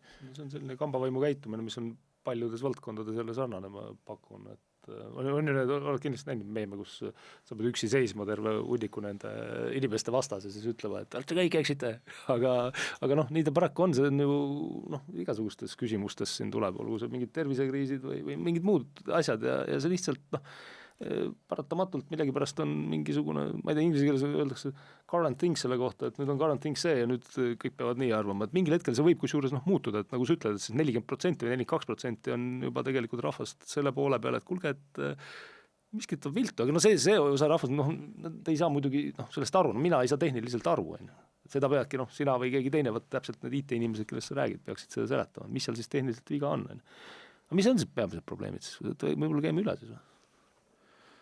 No tehnilised probleemid on üks asi, ma siin olen korduvalt juba maininud, et see on niisugune krüptograafiline süsteem ja ta ei ole mitte siis laiatarbija krüptograafia, kus ma siis võtan mingi olemasoleva krüptograafilise protokolli, mida kasutatakse 7 muus valdkonnas ka ja lihtsalt kasutan seda, vaid on ikkagi niisugune rätsepa krüptograafia ja seal võib palju asju valesti minna. Ja juba selle järgi, kuidas see kokku on pandud, see rätsepa mudel, et sellest tuleneb siis hulk omadusi elektroonilisele hääletusele. Ja need omadused peaks iseenesest vastama siis nendele nõuetele, mis siis valimistele põhiseaduses ja valimisseadustes seatakse. Ja põhiline probleem on see, et see olemasolev süsteem ei vasta nendele nõuetele, nende samadele nõuetele, mis on meil põhiseaduses, aga ka valimisseadustes. Et selles mõttes on see ikkagi see põhineb niisugusel enesesisendusel sellele, et me üldse sellist e-hääletust nagu peame. Et need põhilised asjad, millele see siis ei vasta, on see, et esiteks, et puudub see hääletamise salajasus ja seda ta puudub nagu sel määral, mil määral seal oleks vaja, isegi tehes selle möönduse, mida siis Riigikohus siis 2005 selle Rüütli kaasuses tegi, et et kui ma nüüd kodus hääletan, siis ma pean ise hoolitsema, et minu hääl jääb salajaseks, et kodus keegi ei vaata selja tagant. Et siis see tehniline protokoll iseenesest lekitab ka seda minu häält liiga palju ja ühelt poolt annab see mulle võimaluse tõendada, kelle poolt ma hääle andsin ja päris tugevalt tõendada, ehk siis saab tuua ära digiallkirjastatud tõendid selle kohta, et kelle poolt ma hääletasin ja niimoodi siis see on lihtsalt, seadus konkreetselt ütleb, et meil praegu Riigikogu valimise seaduses olev hääletamise salajuse paragrahv ütleb, et ei tohi saada tõendada, aga saab tõendada, eks ole. Mis see nüüd tähendab? Kas sa pead silmas seda, et ma olen ka kunagi hääletanud ja siis ma ka laadisin mingi rakenduse alla, millega ma sain vaadata siis, kelle poolt hääletasin või? Seda mõtled? See on see tehniline kanal, mille kaudu see käib, aga see rakendus see rakenduse protokoll on selline, ma laadin alla mitte ainult selle, seal näidatakse QR-koodi ekraanil, selle saab sisse skännida, siis see rakendus näitab sulle, et kelle poolt hääle anti. Aga see, kuidas ta seda näitab, et see protokoll on selline, et see protokoll lubab siis sellel telefonil alla laadida selle hääle enda, selle digiallkirjastatud faili. Ja siis see digiallkirjastatud fail, see on minu isikuga seotud digiallkirjastatud tõend selle kohta, kelle poolt ma hääle andsin. Ja siis seda digiallkirjastatud faili saab dekrüpteerida selle sama QR-koodi alusel ja mitte 15 minutit, nagu see ametlik protokoll ütleb, vaid tehniline protokoll võimaldab seda dekrüpteerida lõputult. Et siis, kui ma laadin selle hääle konteineri sealt alla ja siis dekrüpteerin selle ühe korra, siis ma võin selle korrata valimiste ajal, pärast valimisi lõputult ja see on digiallkirjastatud tõend selle kohta, kelle poolt ma hääletasin. Ja seadus ütleb, et sellist tõendit ei tohi olla ja sellist tõendit ei tohi olla nii selle viimase selle kehtima jäänud hääle kohta, kui ka siis varasemate tühistatud häälte kohta. Ja selle ees pigistatakse silm lihtsalt täielikult kinni, eks ole. Kas ma tahaks veel lihtsamaks seda, mul on nii kõva pea, et kas see on umbes samamoodi, nagu ma läheks kontrollima oma häält valimiskastist, et võtan sealt selle välja ja vaatan, siis teen lahti? Jah, selles mõttes küll, et ma saan panen kasti ära, siis tulen teine päev tagasi, ütleme eelvalimistel hääletasin, ma tahan nüüd vaadata ja siis võtan selle ja siis vaatan. Aga sellist asja ei ole ju võimalik kuidagi moodi. Ütleme, et see digiosa nagu selle juures, eks ole, toob kaasa selle, et ma mitte ei saa ainult minna valimiskasti seda häält vaatama, vaid ma võin teha sellest koopia. Et ma ju füüsilisest sedelist ei saa nagu täiuslikku koopiat teha. Aga digiallkirjastatud failist ma võin teha täiuslikku koopia ja teha neid 1000 tükki, eks ole, ja kõiki neid kontrollida. Ja kuna see krüptograafia töötab niimoodi, et ma saan selle kontrolli teha lõputu aja jooksul, siis see kontroll kehtib ka lõputu aja jooksul. Ja valimiskasti ma panen sedeli, kus ei ole minu isikuandmeid peal. Ei, siis füüsilisse valimiskasti. Sealt ma võtan selle välja ja siis tähendab ju seda, et kui keegi teine võtab selle samamoodi sealt välja nüüd e-hääletamise puhul, siis keegi teine saab vaadata, kelle poolt ma hääletasin, sest minu digiallkiri on seal all või? Jah, aga tal peab olema siis lahti krüpteerimise võti. Okay. Et see on siis kas selles QR-koodis, mis on igale häälele unikaalne või siis valimisteenistusele. Ja valimisteenistuse, nemad ju loevad hääli ka kokku, eks nemad peavad kuidagi hääli kokku lugema ja nad alguses hoiavad neid hääli siis ju isikustatult, ehk siis nad on need samad digiallkirjastatud failid. Ja siis ütlevad meile, et nad ei vaata, eks ole, et siis neil on teine võti siis nende dekrüpteerimiseks, sest nad peavad need dekrüpteerima, et need kokku lugeda. Ja seda võtit nad peavad siis kasutama ja see võti on siis jaotatud siis valimiskomisjoni liikmete ja valimisteenistuse liikmete vahel mingisuguste kiipkaartide peale. et noh, et on üks võti, aga ta on siis jaotatud kokku, kas seal on siis 9 kiipkaarti, eks ole, ja niimoodi, et siis ta on kuidagi niimoodi matemaatiliselt osadeks jaotatud, et 5 kiipkaarti on vaja selleks, et siis neid hääled lahti teha ja krüpteerida lahti ja vaadata siis neid. Ja nemad teevad seda siis mitte QR-koodiga, vaid siis selle teise krüptovõtmega. Aga viiekesi korraga ja siis igaüks 5 inimesest, need 5 inimest siis vaatavad, et keegi seal midagi pahast ei teeks nende häältega või umbes niimoodi käib see asi, et sellepärast on ära jaotatud, ma ei tea, et oleks, et üks inimene ei saa. Kui jagatud vastu. Ei, no see iseenesest põhimõttena on see õige. Ainuke asi, et küsimus on jah selles, et aga oma häälega ja oma hääle salajasust, ütleme, nende inimeste ees siis tagavad mulle need konkreetsed 5 inimest, ma usaldan neid siis. Ja nemad on see barjäär, mis peaks seda hääle salajasust tagama. Okay, aga noh, nüüd siin on nüüd tehniline küsimus selles, et kas see barjäär siis nagu peab. Ja kas ta peab alati ja kas ta ka tehniliselt peab või kas ta nii-öelda sotsiaalses mõttes peab. Et neid 5 inimest ennast, eks ole, et noh, et kui nemad otsustavad mingil põhjusel hääli vaadata, siis nad ju saavad seda lihtsalt teha. Et see on seaduse rikkumine ja nii edasi, et ja ma ei tea, kas selle kohta on konkreetne paragrahv või otseselt ei ole tegelikult isegi. Aga kas seda saab välja võtta, et näed, et on vaadatud isikuandmeid või ütleme hääli või? Kas on mingi, ongi, et kas on kuidagi võimalik, ma ei tea, vaadata, kontrollida, et need 5 inimest ei oleks vaadanud hääli? See oli tegelikult see kaasus nende valimiste ajal, et me selle oma valimisvaatlejate ühinguga MTÜ Ausad valimised, et me käisime neid eelprotseduure vaatlemas seal, kus need võtmed tehti ja kus neid siis nagu proovi läbimisel kasutati. Ja proovi läbimisel siis rikuti seal turvareegleid nende kasutamisel, et need kaardid seal, neid hoitakse mingisuguste kleebistega pitseerituna ja siis need kleebised kasutamise hetkeks võetakse ära ja siis pärast pannakse tagasi. Aga siis selle proovi läbimise ajal ei pandud neid tagasi kohe, vaid siis need valimiskomisjoni liikmed siis nende kaartidega lautasid sinna kuskile oma kohtadele siis selles Riigikogu konverentsisaalis, kus seda protseduuri läbi viidi. Ja selle üle me siis kaebasime, et ühe teise vaatlejaga tegime mitu kaebust, valimisteenistus eitas, et probleemi ei ole, valimiskomisjon eitas probleemi, audiitor oma raportis kirjutas, et mingit turvareeglite rikkumist ei ole, ja siis, aga seekord siis juhtus siuke erandlik juhus, et Riigikohus lõpuks ütles, et jah, et turvareegleid ikkagi rikuti.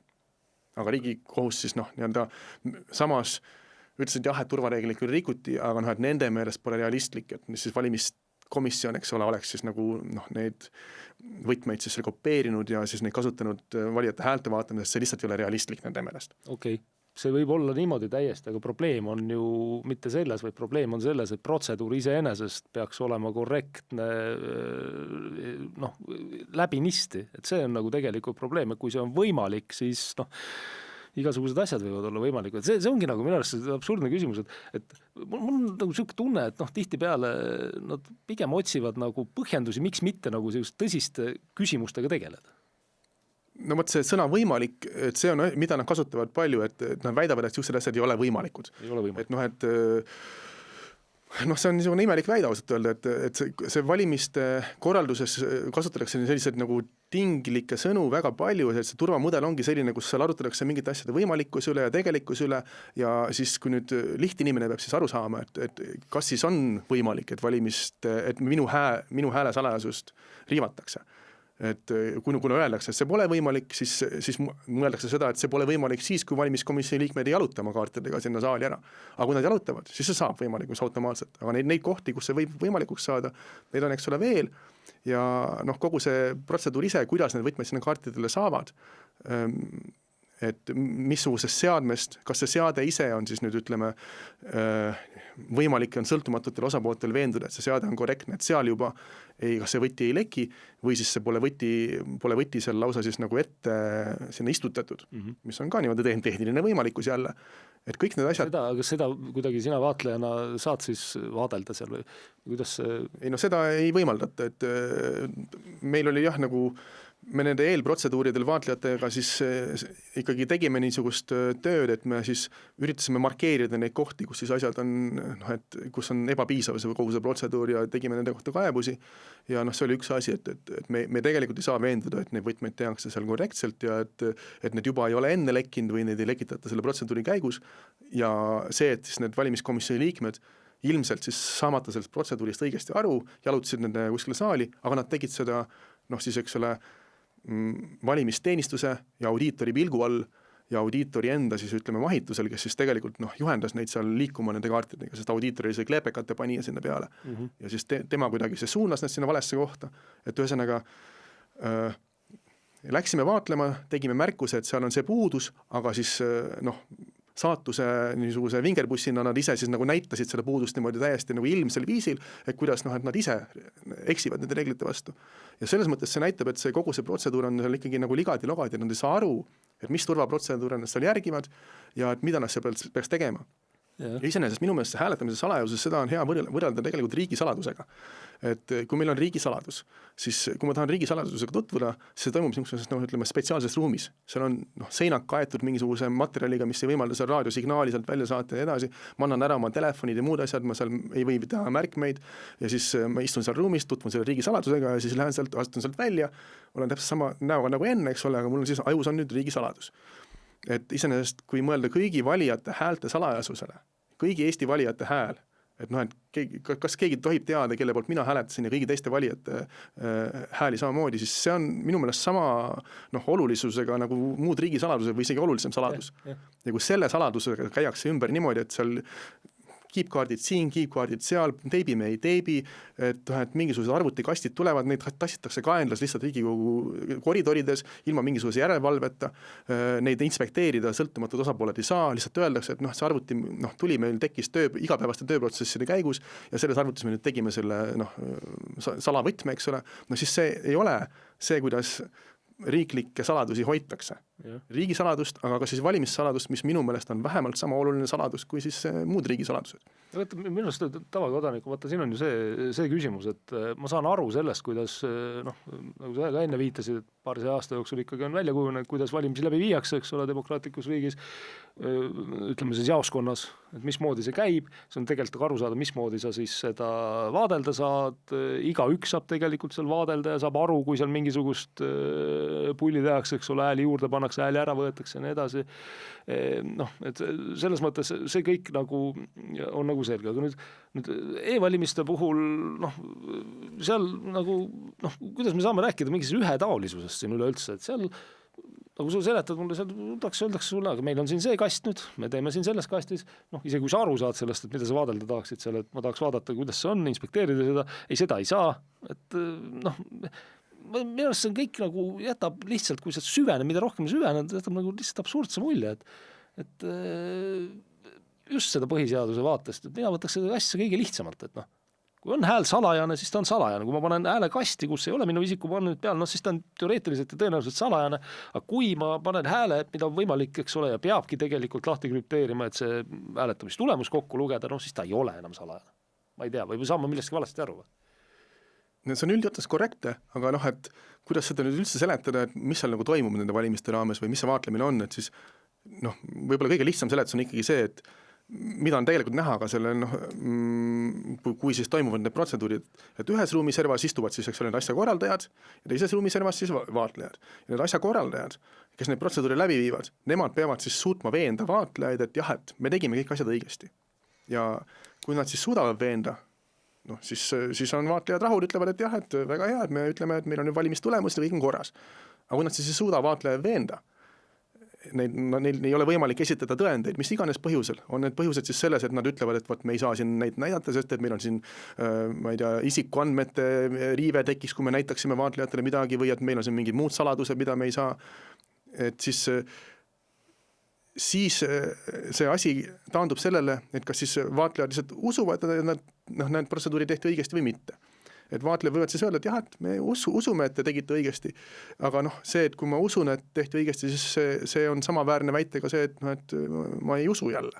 Et see uskumine on selline asi, mis on niisugune tinglik, et mõned usuvad, mõned mitte ja valimised peaks olema ikkagi nagu tõendatult siis nagu korrektsed, mitte see, et põhineme usul.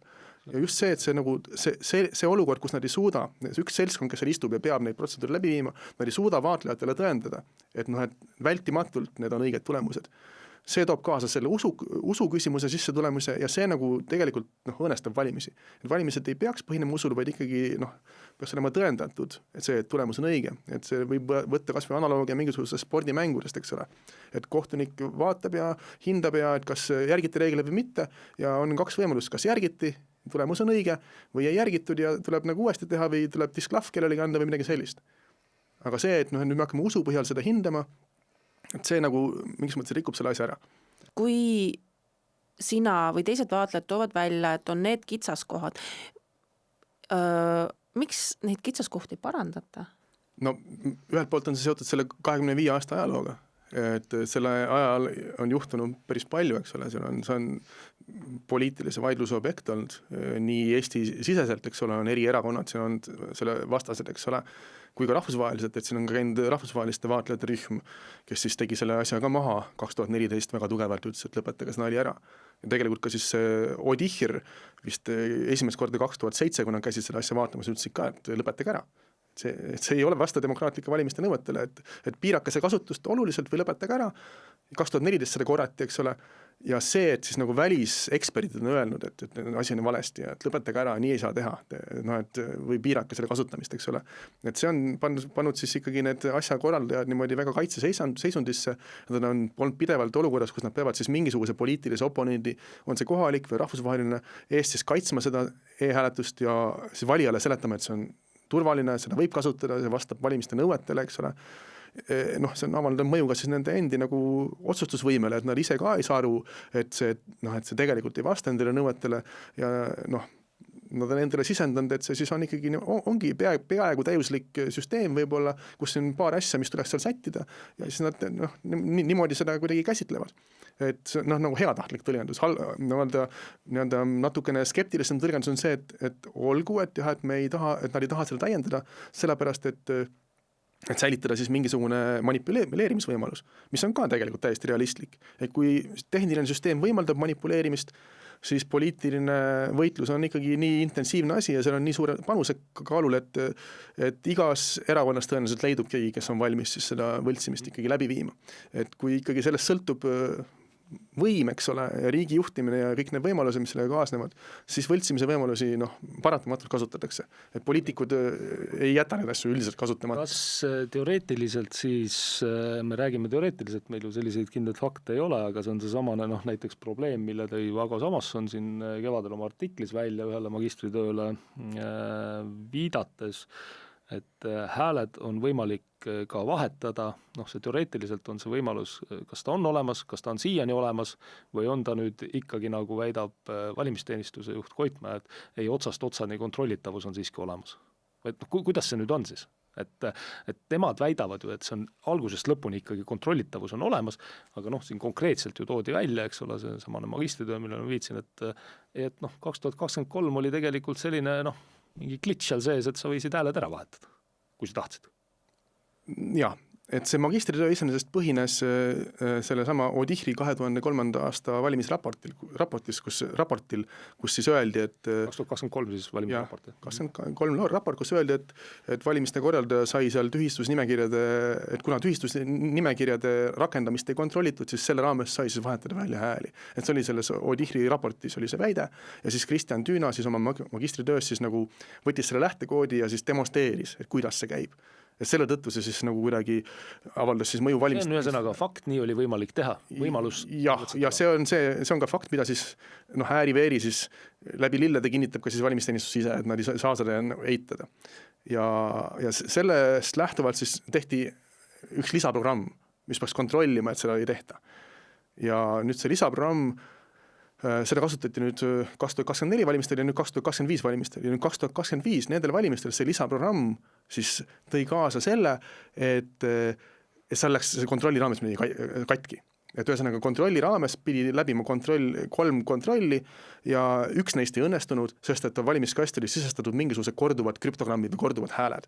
Et ühesõnaga üritati parandada seda probleemi, millele see Odihri 2003 raport siis viitas, mida siis oma magistritöös Kristjan Tüüna käsitles, tehti parandusprogramm ja nendel valimistel see parandusprogramm ise selgus, et oli viga ja andis viga.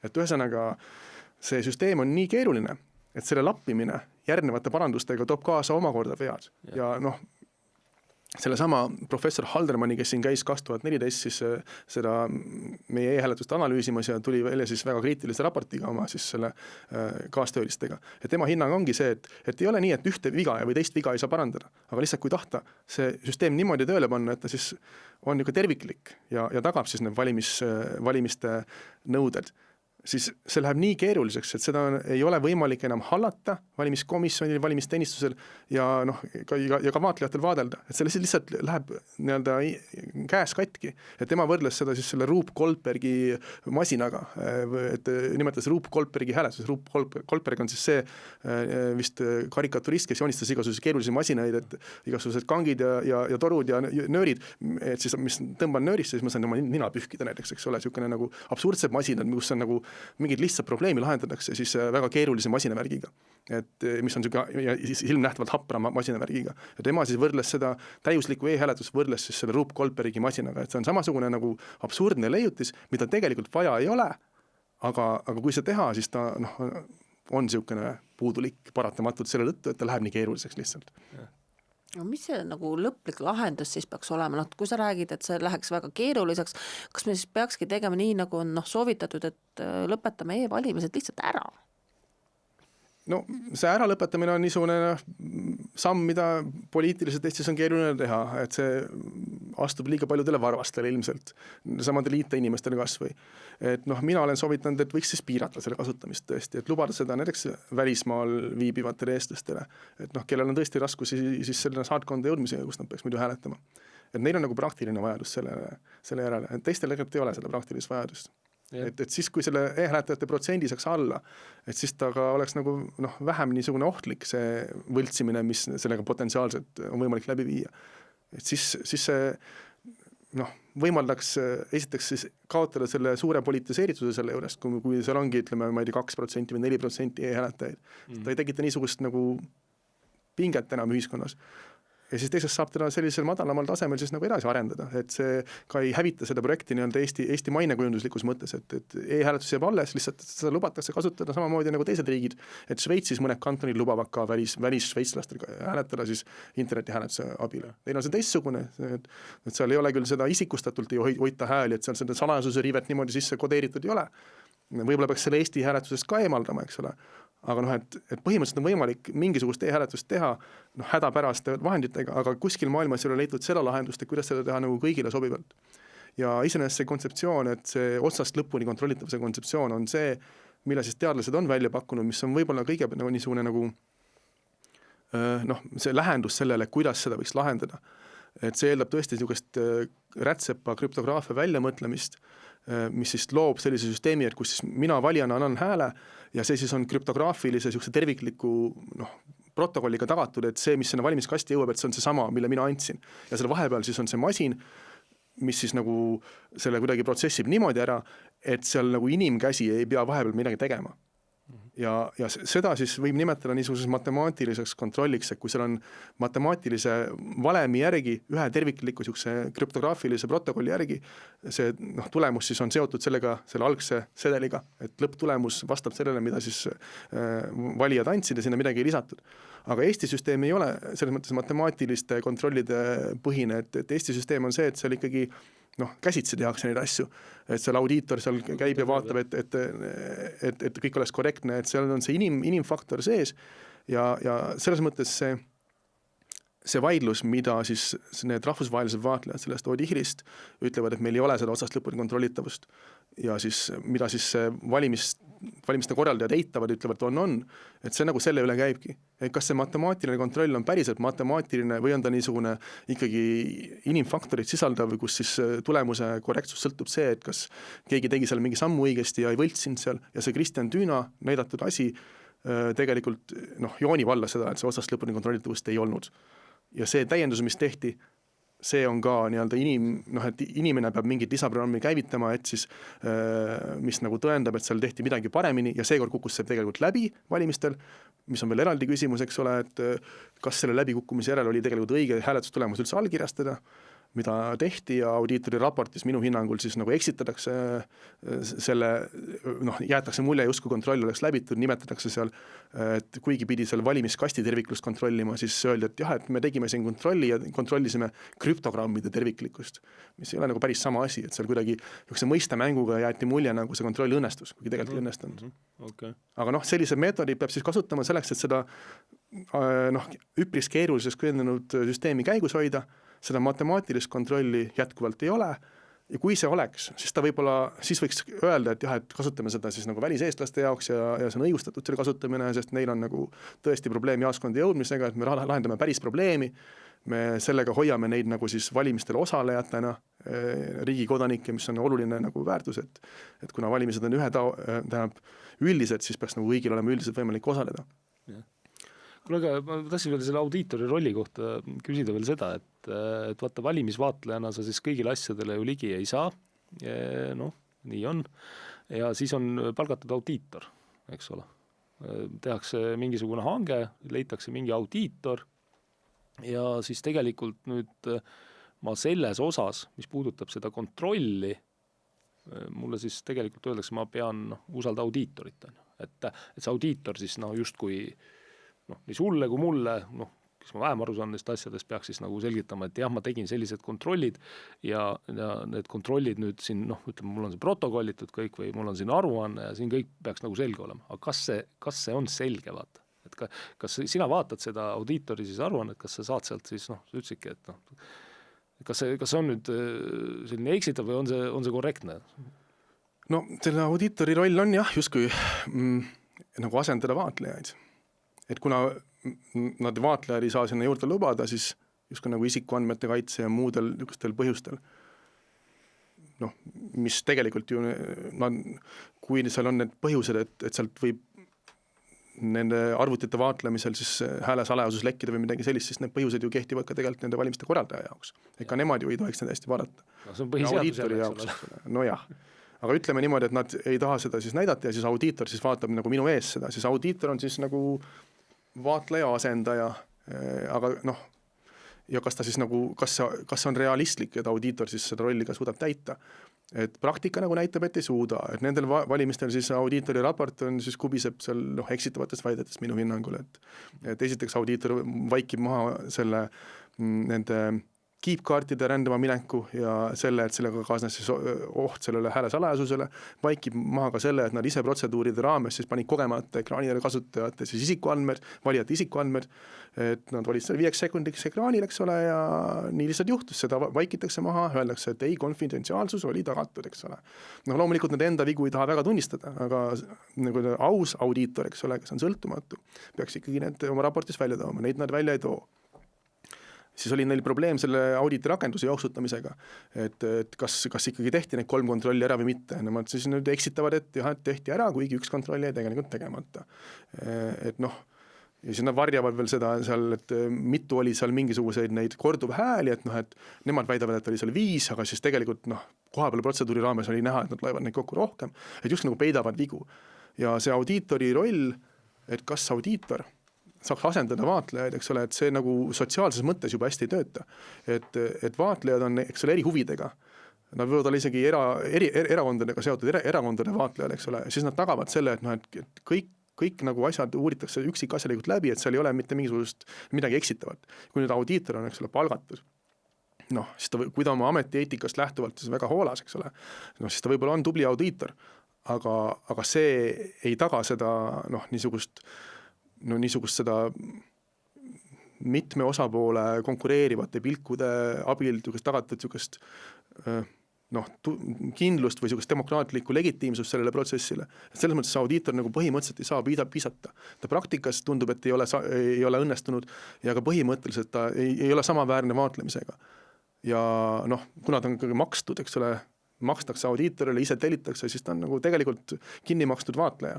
Et kui nagu mõelda, mida tähendab vaatlejate kinni maksmine, siis see tegelikult ikkagi joonib alla selle, et see audiitor sellisena, et ta ei saa olla see sama asi, mis vaatleja, et me ei saa öelda, et me nüüd teeme demokraatliku valimise nii ümber, et me ütleme, et valimisi inspekteerib audiitor, vaatlejad on seal lihtsalt kuskil ruumis olemas, aga nad midagi sisuliselt vaadelda ei saa. ja noh, asja nii-öelda võib-olla kõige niisugune halvem külg on see, et ka Riigikohus on siin otsustanud ja öelnud, et võtta audiitor, et tema siis tegevused iseenesest ei ole vaadeldavad. Et vaatlejad võivad kuskil kohal olla ja audiitor, kes on vaatlejate asendaja, et vaatlejad nüüd seda, mida audiitor teeb, et neil puudub nagu tegelikult isegi seaduslik õigus seda vaadata. Et audiitor võiks oma neid tegevusi teha siis ka täiesti salaja. Ja kui ma nüüd ei tea, et mida Riigikohus sellest nagu, kas ta jääb selle seisukoha juurde või niimoodi, aga et selline indikatsioon on juba Riigikohtu poolt tulnud, eks ole. Ja nüüd on see üldkogu peaks siis arutama hakkama neid vaatlejate õigusi. Ja kui nüüd selle raames näiteks otsustatakse, et jah, et audiitor võibki niimoodi vaatlejaid asendada, siis see minu meelest siis see e-hääletus, mis praegu on problemaatiline, et siis see muutub selliseks nagu nagu hävitavaks demokraatiale või midagi sellist. No täielik mustkast. Jah. Sisuliselt on. Et siis nagu õigustada, antakse sellele ka õiguslik niisugune taust. Või alus. Sul nagu jõuõlg põhimõtteliselt tekitatakse. Jah, et sinul ei ole siis kodanikuna suurt midagi. Ühesõnaga, ma ei tea, just arusaamine jääb ikkagi nii, et iseenesest väga hea selline mõte, Märt, et kui siis midagi teha, et siis võtta see, ütleme, vähemaks ja neil, kellel vaja on siis, eks ole, kes siis ei saa jaoskonda minna või nii, et võiks ju lubada, et siis mitte täielikult maha. Et ma arvan, selline mõõdukas lähenemine on igati nagu, ma arvan, tervislik selles suhtes. Ja seda võiks ju tegelikult arutleda, aga vist me Eesti ühiskonnas nii väga ei taha arutleda, et meil on ikka leerid, eks ole, üks leer ütleb, et sa oled loll, kas sa internetipangas ei käi, eks ole, ja teine leer ütleb, et sa oled loll, kui sa usud, et nad ju kõik võltsisid need hääled ära, et ja siis nii ongi raske. No ma iseenesest tunnen ka, et kui ma niisugust mõõdukat ettepanekut teen, et siis tegelikult isegi see ei tööta. Et tähelepanu saavad ikkagi need, kes teevad neid radikaalseid ettepanekuid. Et siis, kui minna niimoodi jalaga uks lahti lüüa ja öelda, et vot siin käib suur võltsimine, siis arutatakse seda asja korraks, eks ole. Aga kui ma lähen sinna valimisvaatlejana, teen oma ettepanekud või teen mingi kaebused, ütlen, et tuleks siin seda ikkagi arutada, see protokollis on need asjad, et siin eitatakse seda, et siin on mingid tehnilised riived hääle salajasusele või et vaadeldavus tegelikult ei ole tagatud, siis see nagu läheb kõrvust mööda, tehakse mingi udune otsus sellel teemal, valimiskomisjon ei saa sellest asjast isegi võib-olla arutab seda korraks, Riigikohus ütleb, et jah, et teil ei ole kaebeõigus, seda ei saa arutada üldse ja võib-olla see kaebeõiguse küsimus on selline asi ka, et nagu, mis võiks seda nagu asja edasi aidata, aga ka siin ei ole ette näha, et siis nagu olulist muutust, et iseenesest see sama Odihr, kes siin käis ju analüüsimas seda e-hääletuse õigusraamistikku, et nende soovitus on, et peaks vaatlejatele andma selle avalikes huvides kaebuse esitamise õiguse. Ja, et siis saaks nagu vaidlustada ka neid üldisi küsimusi e-hääletusega seoses, mitte ainult seda, et praegu mida ma saan teha, ma annan ise mingisuguse hääle seal ja siis ütlen, et minu häälega läks midagi halvasti. Seda ma saan vaidlustada. Aga seda, et kui süsteem ise ei töötab valesti või hääli loetakse kokku valesti, siis seda mul nagu isegi õigust vaidlustada ei ole. Et see on tegelikult absurdne. Aga jah, et kas see nagu isegi kui see muudatus teha, et siis loota, et pärast seda siis see Riigikohus, kes praegu siis nagu seda asja niimoodi kuidagi ei taha arutada, et siis ta pärast nüüd kangesti tahab siis neid küsimusi lahendama hakata, et see on ka minu meelest naiivne. Et mina nagu head väljapääsu siit üldse ei teagi, et sellepärast ma olengi öelnud, et mina neid valimistel osaleda muud moodi ei saa, et kui siis seda sedelit rikkudes või siis lihtsalt valimisvaatlejana käies vaatamas, et kas nüüd on siis nagu asi kuidagi parem või mitte. Ja kuni see paremaks ei ole läinud, siis ma lihtsalt ei saa valimistel osaleda. Mitte ainult elektrooniliste häälega, vaid ka pabervalimistel, et ikkagi kõik valimiskanalid peavad olema demokraatlikud ja kui üks neist ei ole demokraatlik, siis see moonutab valimistulemust ja see ei ole nagu valimiste mõttes see, mida ma tahaksin demokraatlikel valimistel näha. Ja ei, mida rohkem hakkad süvenema sellesse teemasse, siis ma arvan ka, et seda rohkem inimesed võiksid nagu mõtestada just nimelt läbi selle, et tunnistada neid probleeme, et probleemid on olemas, on nagu esimene etapp ja teiseks, et siis saabki nagu arutada, et kas ja kuidas neid probleeme lahendada. Aga igal juhul, Märt, vaatan, meil saateaeg on täna siin olulisel teemal rääkides täiesti tiksunud, et igal juhul oli ülimalt hea meel, et tulla said ja seda fundamentaalset olulist teemat, sellega seotud probleeme nii põhjalikult käsitlesid. Tänan. Ja, olge lahked.